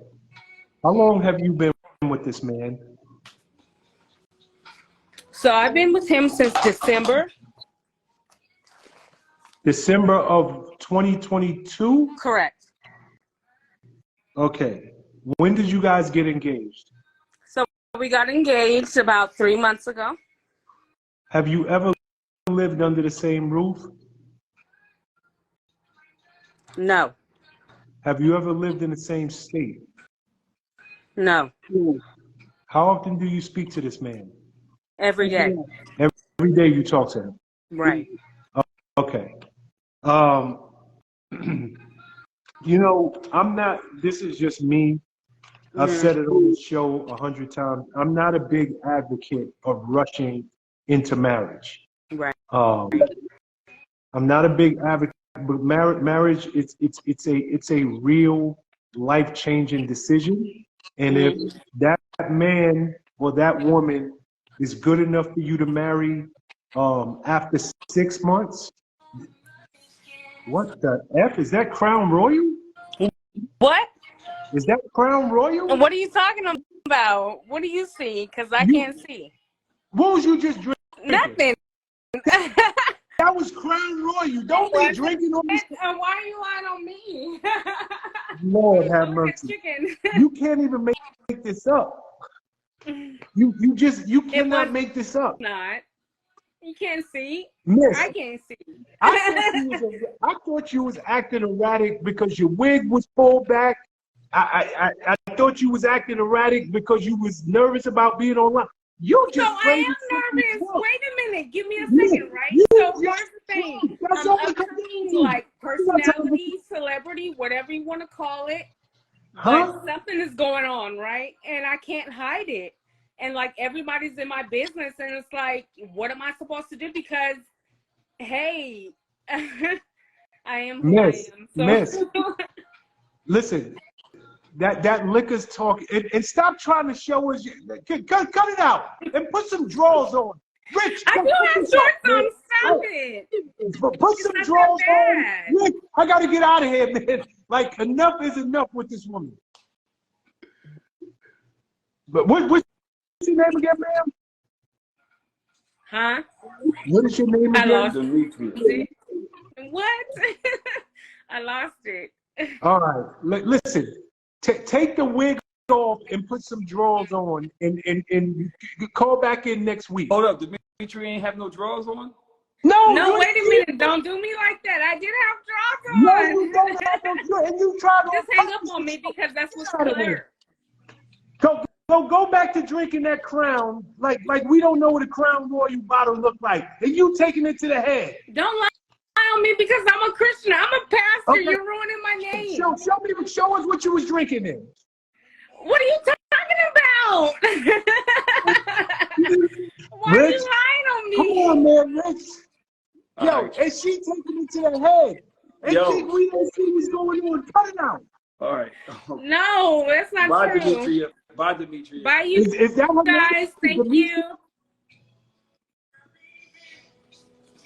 And you're not slick, Demetria. Cut it out, Demetria. And how come I froze? You're frozen? Demetri is froze in the fucking chat. Oh, there we go. Okay. Yo, so I didn't see. Demetri ain't have no drawers on, bro? No. Come on, man. Like, this is too, like, you ain't see her taking shots of Crown Royal to the head? I saw her when she moved her shit back, but I'm trying to. Never mind. All right, never mind. You know what? I ride for myself. This is one of our normal, more than normal. I don't even know. I ride for myself is normal. When I saw them eyebrows, something told me this was gonna be a crazy fight. We can't hear you. Go someplace quiet. I'm in the train station. I'm traveling.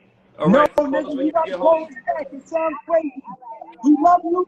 Call us back. Okay, I got y'all.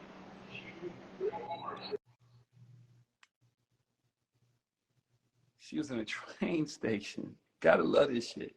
Yeah, shout out to my girl Diva. Leah Murphy. Leah Murphy. Leah Murphy. Leah Murphy.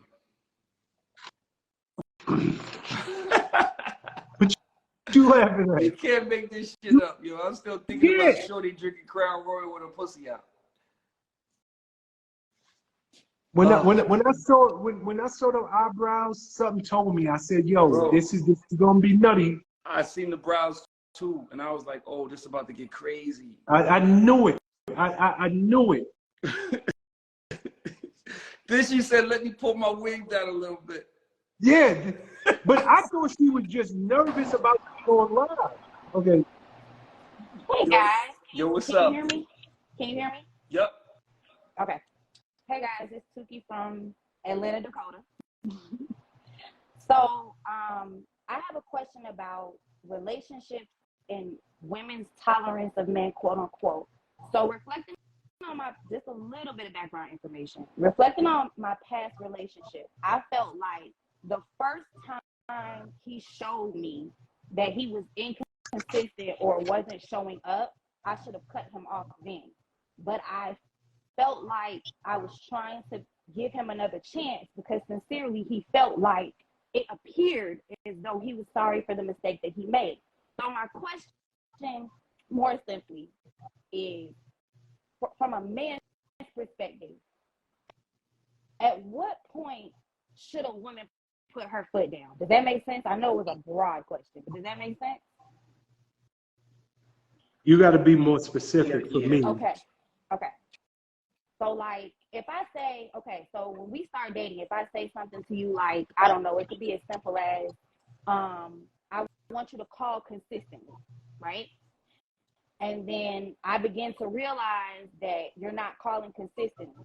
And this may be the honeymoon phase of the relationship. Do I at first jump, like at the first start of inconsistency, am I supposed to say, okay, fuck it?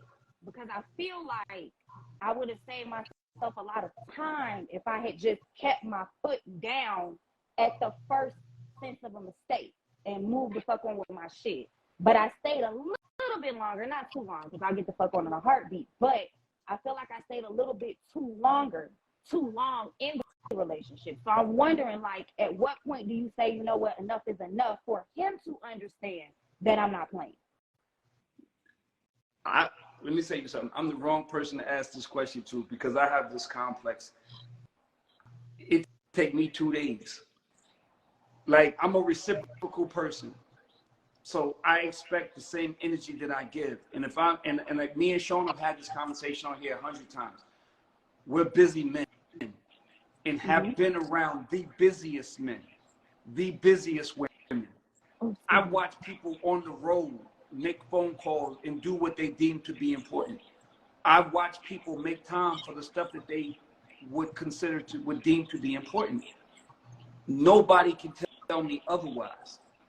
I don't tolerate, and maybe it's because I come from that background. Maybe it's because I've seen the people who you would conceive, like you would be like, oh, dude is the busiest person in the whole wide world. And I watched him make time. I watched them make time.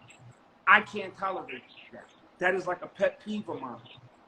You get what you put into relationships, and the red flags, if you can't, in this stage of the game, now I can see if we're 6 years in and I'm expecting you to call every day and sometimes you like life happens. But if you're at a point in this relationship where you're trying to get in and we're trying to figure it out and we're trying to be together and we're trying to put our best foot forward and you still can't do the things that are necessary, you still can't make it make sense, I'm out of here. I'm gone. But that's you to a woman. And I get that, I understand that. But and that should be a woman to a man. That should be a woman to a man too. That should be anybody who values their time. Sean just said it earlier in the relationship. Earlier in the podcast. Time is of essence. Time is important. I ain't got time to waste. If a woman can't show me or a man can't show her that they're doing it the right way and putting their best foot forward, then walk away from it. Why are you going to sit here and let the red flags permeate?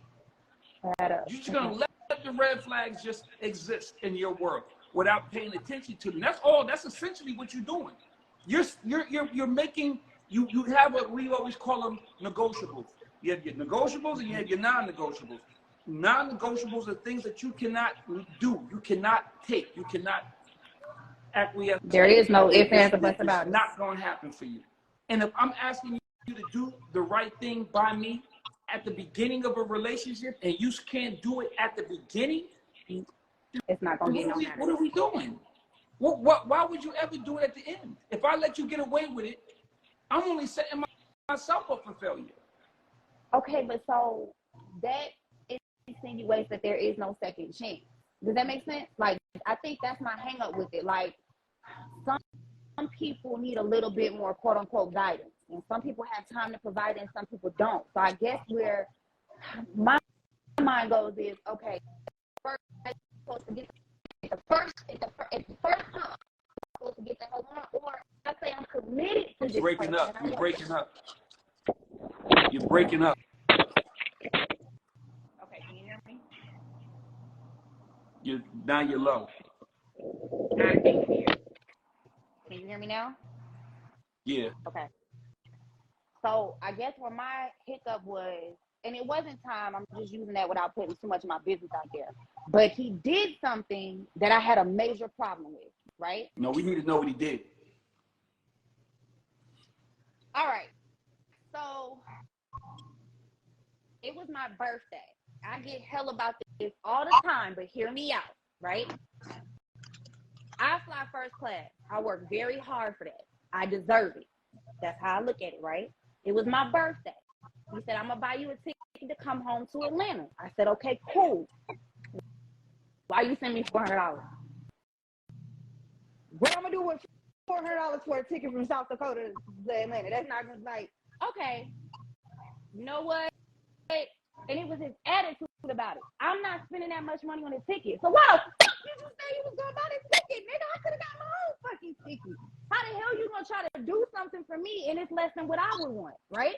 Now, some men be like, man, Tuka, you tripping, man. That's not the point. You don't know how much he was going to do for you when you came home and this, and the third, A, B, C, and D. We not even going to get into what happened when I got home, but neither here nor there. That was a big thing for me because it was my birthday.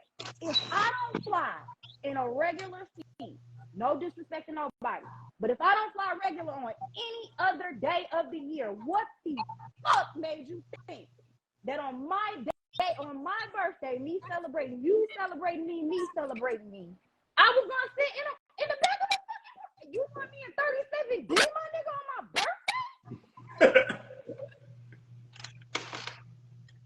Go ahead, Sean. I'm gonna let Sean go because I know this is up your alley. No, it looked like she had more to say. So I got home or whatever, and I just feel like you kind of dropped the ball just all across the board. And my first, mind you, my birthday was in February. We broke up April, May-ish. And at first I was like, my first mind was like, this is too much. Maybe he don't get it. Maybe whatever. And I wanted to walk away. But it seemed like he was beating him up so badly about the fact that he dropped the ball. I gave him a second chance. And looking back at it, I'm like, at what point do I say, all right, I'm willing to work with you? Because at this point, we're together. We have a common goal. We're working towards something in the relationship. So maybe I need to be understanding of what you may or may not have going on. And I put the money to the ticket because I damn sure wasn't going to be 37D on my day. That wasn't going to happen. But neither here nor there. So I thought, okay, let me give him a second chance. And then I constantly was disappointed. And I just thought to myself, okay, I was just supposed to cut him off after my birthday? Like, was there not a shot in hell that he really was sorry and he was planning to make it up to me? Richie, your facial expressions, man, I can't with you. Sean? Are you finished? You got more? No, I'm done. I'm a female. I always got more, but for time's sake. Okay, so for time's sake, I'm gonna tell you a little story. I worked the better part of my life in the music industry, right? And at one time, I had a T&E account, an expense account. I don't know what the cap on it was because I never had a cap. So I could buy what I want. I could stay where I wanted to stay. I could fly the way I wanted to fly. And it was great when Bad Boy Records was paying for my travel and they was paying for my hotel stay and they was paying for them lobster dinners. That was wonderful. But when I left Bad Boy, I had a good amount of money. But life looks an awful lot different when you gotta pay for all them things out your pocket. So that's number one. Okay. And I'm saying that to say, if it matters to you how you fly, that's great. It is. But that man, and I'm trying not to come from a man standpoint, I'm trying to come from a human being, man or woman, in a relationship with somebody. That man tried to do a nice gesture and fly you home, and his nice gesture was thrown in his face. So it's one thing that yo, I just spent $400 on the ticket to see you. But you have the nerve to throw it in my face because my $400 is not good enough for the way you travel. So that's okay.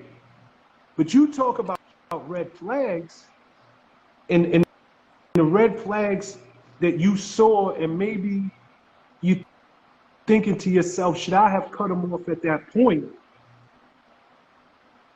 If I was with you and I flew you home for $400 and you threw in my face about being in 37D, that would have been the only red flag Sean needed to see. Because it would have been ungrateful. Excuse me? It would have, so it was ungrateful. Yes, it would have come across to me as you're the red flag. Your Hollywood ass can't sit in 37D when I worked all, look, hear me out. Oh, you're right. And you're looking at a man who can afford first class. Richie can afford first class. But when Sean flies, if any of y'all ever see me in the back of the plane, I ain't got no problem with it. And my wife, no, you gonna be in the back of the plane with me. If we can get an upgrade, we get an upgrade. But I'm not doing unnecessary flying in first class. Like, and here's the deal, we all got our vices. If that's what you like to do to treat yourself, I'm not knocking you. I'm not. If that's the way you fly, great. But the red flag should have been from his side. She is just a little too high maintenance for me. So him trying to do all this stuff to make it up to you, to me, he's the idiot. Like, he's the idiot. You're looking at this man like, yo, he can't get it right, this, that, and the third. And I'm looking at that same man like you a damn fool for trying to get it right with a woman who obviously is out of your league. She got champagne taste, and you got Bud Light budget. And truth be told, neither one of y'all are wrong. Y'all are just wrong for each other. For each other. And it's as simple as that. So don't narrow this down to quote unquote red flags. The red flags is this just ain't the man that I'm looking for. And the red flag from his standpoint is this damn sure ain't the woman that I'm looking for. Because if I got to come out of my pocket $1,500 to fly her across country, and if I can't afford it, I'm shamed for it, this just ain't the one for me. And it's as simple as that. But Rich, maybe you got a different perspective on this. Nah, it's actually what I'm saying. I'm gonna say this though. At the beginning, we had a whole conversation, and this is why we're gonna start. I'm gonna get on my Sean Fresh shit at the beginning of the conversations, because in order for us to give the proper advice or to give the proper rebuttal to anything that's being said, we would have to know the story. The way the story originally came, when I gave you my advice at the beginning, I was on your side because I felt the way the story was being delivered was different than how it actually, what the actual thing is. So we, now that we both know, everybody knows the real story. My easy antidote would be, why would you not be grateful for a person that was doing anything for you? Even if you had the 400 and you had to apply it to your own 300 or your own 250 or whatever your first class, business class ticket, whatever the minimum to will fly, you could have just applied that, and you would have not been any worse to wear for it, right? Like, I understand it's your birthday, but you can't determine how somebody does for you, because now you're being selfish. You're being selfish when you go to somebody and you're telling them, what you're doing for me isn't good enough for me, because now that's your selfishness, because you don't know what that man had to do to get that $400. That's a you don't fact. even you That's don't a know fact. you That's don't a fact. you don't know what his day-to-day consists of, what he had to cut back on to give you that 400, and you The just sacrifices that could have been made. basically shame that man. You shame that man for trying to do a gesture. And like Sean said, you ain't wrong because you don't fly coach, and that's fine. And that's fine if you don't fly coach, but you can't hold it against somebody for trying to do the right thing by you. If anything, you should have been cognizant of the fact that, damn, he probably don't got it. He did the best he could. Let me go ahead and throw my little $200 on top of this $400 and get me a $600 ticket and Right. whatever. And then you would have gone home. But the reality is, that's abandoning. That would have been the nice thing to do.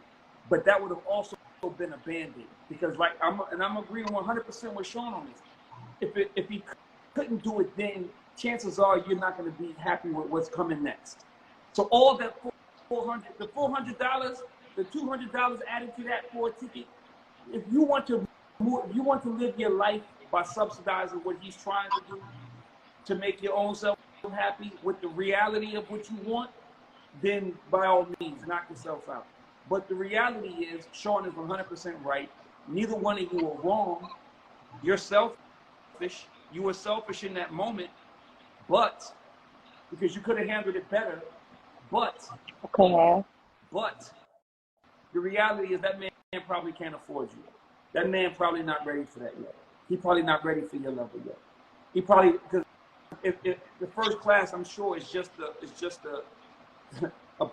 preface for all the other things that go on in life. You don't eat Olive Garden. You don't eat Applebee's. You only eat Little Alley. You only eat fucking Tomahawks. You don't eat the 8-inch. Eat the 14. Like, you know what I mean? I understand what you're saying.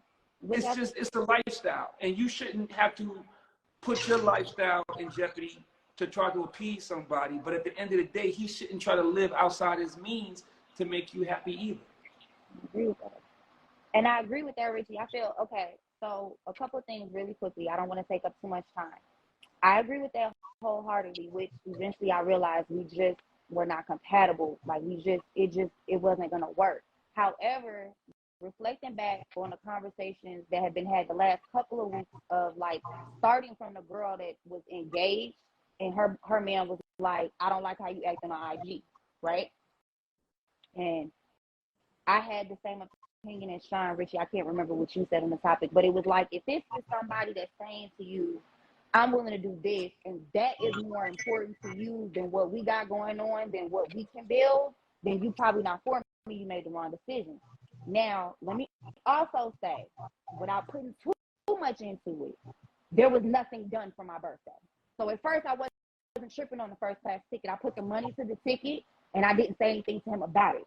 But the fact that you didn't do a fuck thing for my birthday at the end of the day was what anyway. But the reason why I'm asking is because it just made me reflect on, like, when do you compromise and when don't you compromise? Because at the end of the day, I want to be married. I want a long-term relationship. I want a partnership. So, okay, I had the money for the ticket, so that's fine. I put the money with the ticket and I let that slide. But at what point do you say this is not forgivable? Like, okay, I have a theory that I think that all men that cheat, some can be forgiven because some was a mistake. And some niggas just ain't shit and they gonna fuck anything. Some, not all, right? But how do you know which one you're supposed to forgive and which one you're not? Sean? This is a weird segue. Are we talking about cheating now? Yeah, like what are we talking about here now? Yes. Because you just went through 10 different things. Where did we land at? At the cheating.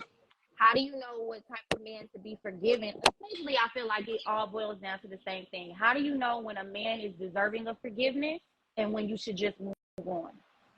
Is it based on the circumstance? Is it based on the man? Does that make sense, Sean? Yeah. Yes, it does. But it's not a one size fits all. It's not a one size fits all answer because it is based on circumstance. It's based on the man. It's based on, you know, people call cheating. Like, where does cheating start? Where does it end? Are we talking intercourse, or are we talking you got caught sending, or she sent you pictures? It's a lot of factors here. But the truth of the matter is, if a dude is truly worth forgiving, he's probably going to go all out. First and foremost, he's going to take your abuse. He's going to take whatever comes with it, right? So if that means you going upside his head, if that means and don't act like you ain't never put your hands on a man. Cut it out. No, I haven't. Don't No, start I talking forgot. that self-reported No, crap. no, Bring it back no, to Atlanta. Sean, real talk. No, Sean, real talk. My father told me a long time ago, and it stuck with me. I swear to God, it's a certain point you get to with a man that you got to walk away. If you don't take it here, he will not put his hands on you. I'm not. No, I really. Okay. I have not. Okay. Real talk, But real talk. just there's a lot of women who put their hand on men, right? And we know that.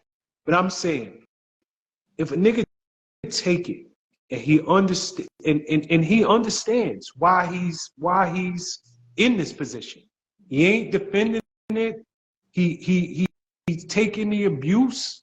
And he's willing to hear you out, willing to hear how deeply he hurt you. Mm-hmm. And he's willing to wait as you heal. There's a good chance that he's probably worth considering forgiving. Okay. He's probably worth it, because niggas do cheat, and we have said on this program a million times. For a man, it's no emotional attachment. It's physical. It's physical. Rich, you smiling? What's your thoughts there? Nah, go ahead. I'm listening. Go ahead. Well, I'll wrap it up here. It's physical. And if you can stomach this dude and work through it, you know, you might have something good on the other side of this. Maybe that wound now opens up conversations that y'all swept under the rug for years. Difficult conversations that y'all should have been had, that you never had because nobody wanted to be the one to bring it up. So it is a case by case thing. But it really comes down to the effort that man's willing to put in to show you not just that he's sorry for getting caught, but I understand how bad I hurt you. And my concern is you. I know how bad I hurt you. So any hurt that I'm going through now, I'm willing to go through it because I know I brought it on myself, and I know I brought it through us. And if it takes the next 12 months before we can sit down and go out to dinner and have a conversation, I'm gonna be here. All right. Go ahead. This conversation is entirely too long. I'm gonna give you the short version because we've been on one with you for like 30 minutes. My bad, booby. You have to make a decision. If a dude cheat on you, you have to make a decision. You have to literally look at it and say, is he repentant? You have to put your intuition in and say, is he sorry? Is he really sorry? I mean, that's for you to decide. Like Sean. But how would she know? How would she know? You a man? How would you know if a nigga's really sorry? It's based on his reaction. I was gonna say, like what you said. If he's repentant, you'll know. If he's defensive and don't want to hear it, then he gotta go. If he's gonna let you do everything you need to do and still, in other words, if he's willing to take his punishment, that's a good sign. That's a good sign. If he's willing to take his punishment and act like he's sorry and he's willing to take whatever you want to give for however you want to give it, then he probably understands the error of his ways and doesn't want to lose you. But if he's defensive and is like, yo, how long you gonna beat me up with this? Then he probably is trying to get past it so y'all can get back good and he can do the same shit again. That You have to decide if you want to, how much you want to put him through and how much you're gonna beat him up before you decide that he's sorry about what he did and you want to give him another chance. got it. Thanks, Okay. guys. All right, Mama. All right, bye, baby. See you next week. See you later, guys.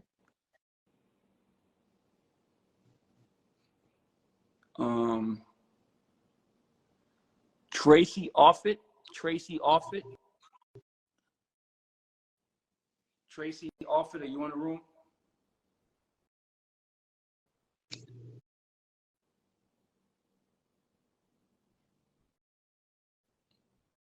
No? Sean? Nope. Ashley Bird, are you in the room? Ashley Bird.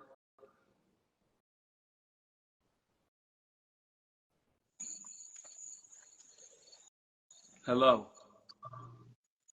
Oh shit. Hey, how are y'all?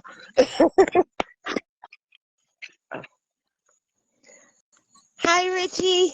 Hi Sean. What's up, What- Ashley? Okay, so What's your name? Ashley. Very nice to meet you, Ashley. Where you coming in from? I'm actually in Elgin, South Carolina. Oh, very nice. Okay, so my question would be, when you're in a marriage, I grew up in pretty much holiness church or whatever, and kind of got kicked to the side because I'm married outside of my religion. But being married to a younger guy, I've never dated younger men, but something happened. Something happened where we got to this point. But my whole thing is the maturity level of, trying to work through things. It just seemed like with black men, they don't feel like we need therapy. Like I wanted to do marriage therapy just to, get better. I have an awesome husband, but there's certain things that I grew up with that, I don't want our son to go through some of the stuff that me and my siblings endured. So therefore, it's kind of, I don't know how to get my husband to that point where he would want to do therapy just to work on, getting better at our partnership, working on our business, all that Question. stuff.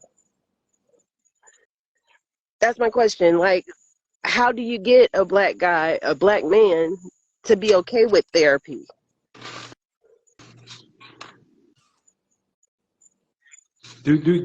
What you said you went to a holiness church. What denomination?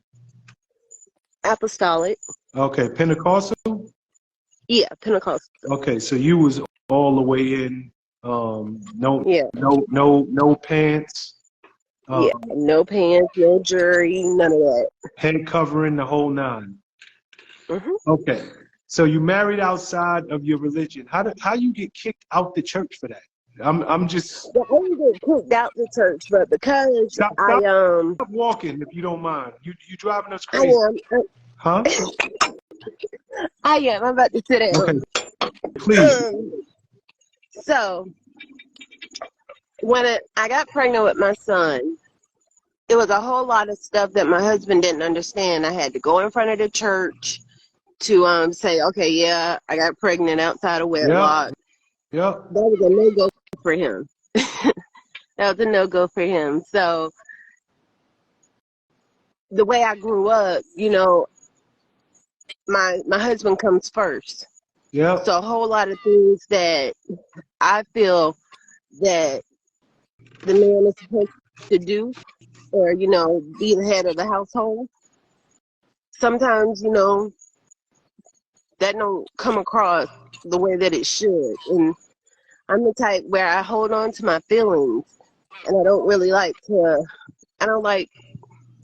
I don't like drama. So therefore, I don't want to rock the boat. So therefore, sometimes I go along with stuff, but then it gets to a point where it comes out wrong. And I'm trying to figure out. That's why I wanted to do therapy, because I want to be able to communicate better. Okay. Just not to prolong this. How much older are you than your man? 5 years. Okay, so it's not a big age gap. How many kids y'all got? Just one. Are you still in church? I don't go to the same church, but I go online. Does your man go to church with you? Okay. No. Okay, so I'm gonna hit it from a different direction, because fundamentally, see, I could talk because I grew up in a Pentecostal apostolic church, so I totally understand everything that you just said wholeheartedly. But with that being said, the Bible say equally yoked. Off rip, you ain't equally yoked with this guy. And for that matter, was you saved at any point in your life? Yeah. And you clearly not saved anymore. Well, I don't feel like. Okay, You're according to unsaved, the Pentecostal church, you're not. You. Right.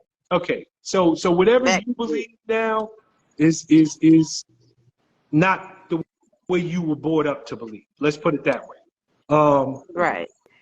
More than therapy, which you should do, because whenever anybody is brought up in the church, whatever, that's instilled in us from childhood.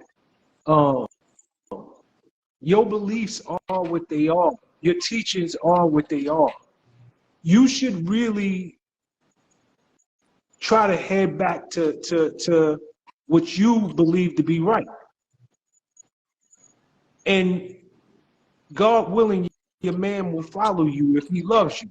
And if you, Yeah. do you understand what I'm saying? So Yeah. that would be This my past Sunday was our first time going back to church in a long time. yeah. But I want him to be comfortable. I don't want him to feel like I'm trying to push him into a church that is just going to judge you, because that's basically how it goes. But I it tried to, just do stuff where he'll see the God in me. And, if I stop doing some stuff, then he'll stop doing some stuff.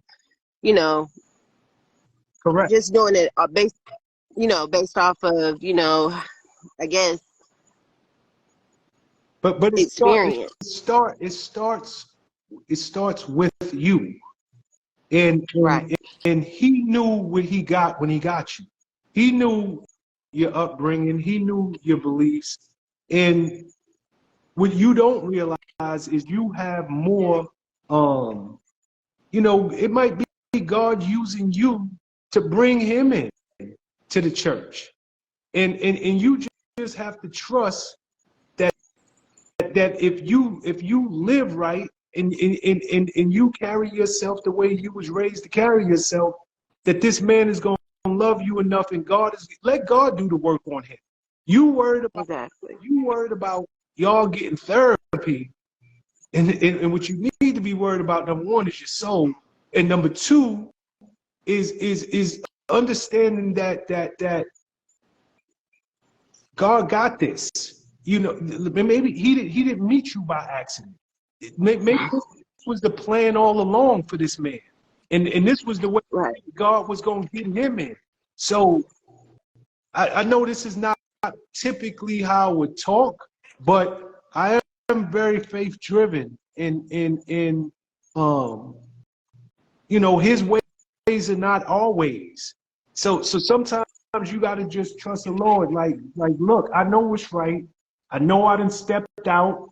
Let me worry about my soul. The Bible says, save yourself.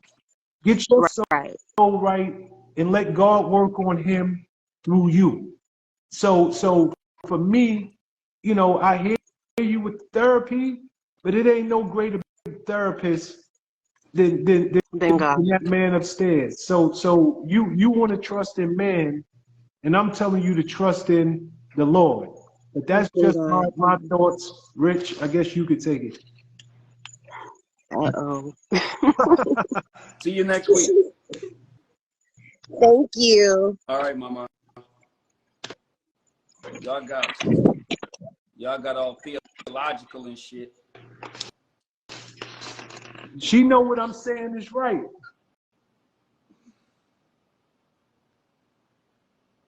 Leah Murphy. Did we do Leah Murphy already? I don't know. All right, Leah Murphy. We'll try with Leah Murphy. Leah Murphy, are you in the room?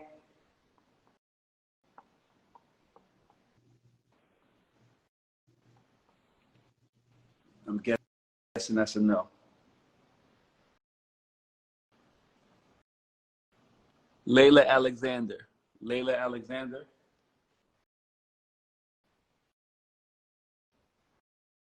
Layla Alexander.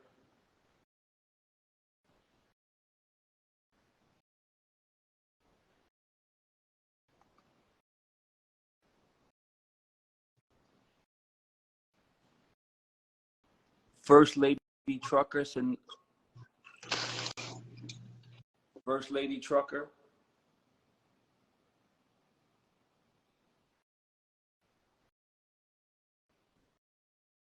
We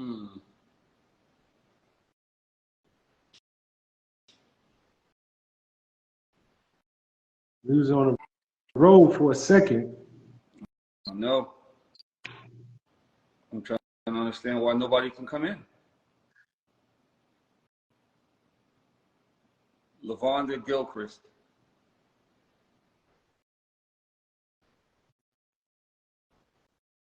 I don't know if this is IG.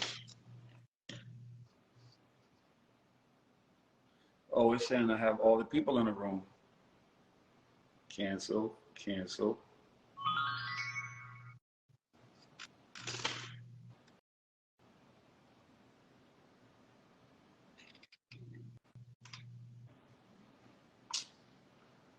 It's saying I have 4 people that are trying to get. I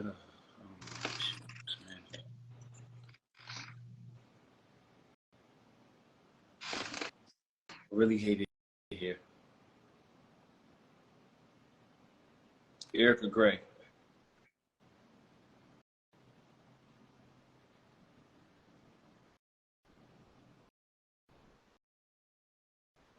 It's saying I got 4 people in the room. I'm gonna have to restart. It's still showing you have 4 people.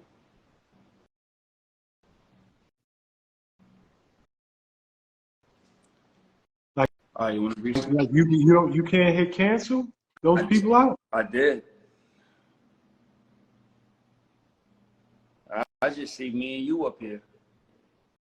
Do y'all still see 4 people in the room? I just see Sean and Richie. All right, they still connected.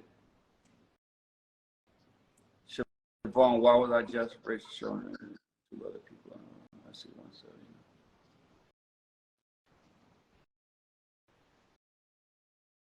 She's still in there. It shows 4. I don't know. You want to restart it? No, we got 10 minutes left. This is a wrap. I mean, I would love to continue, but it's not worth it with so little time left. If we had a half hour, I would say do it. All right, don't worry about it. Let's close out. I'll try one more person. Let's see. Where's Esby? Esby, come in the room real quick. Because now I'm curious to see why. Because I got 45 people trying to get in, and I can't let anybody in. That doesn't make any sense. But yet, Lady Bone Powell's still stuck in the room.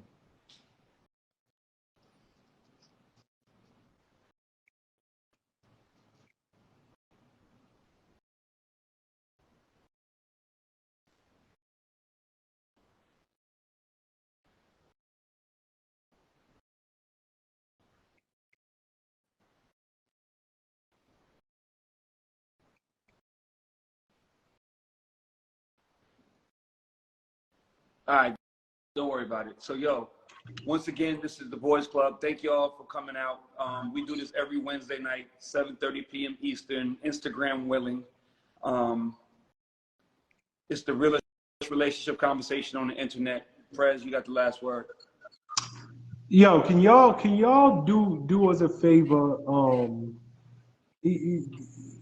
If we move this thing to YouTube, would y'all follow us over there? Like, just do the 100s, because we've been flirting with this thing. This platform is no good. I think part of the reason we haven't moved is because everybody knows us on Instagram. But would y'all consider following us if we did it?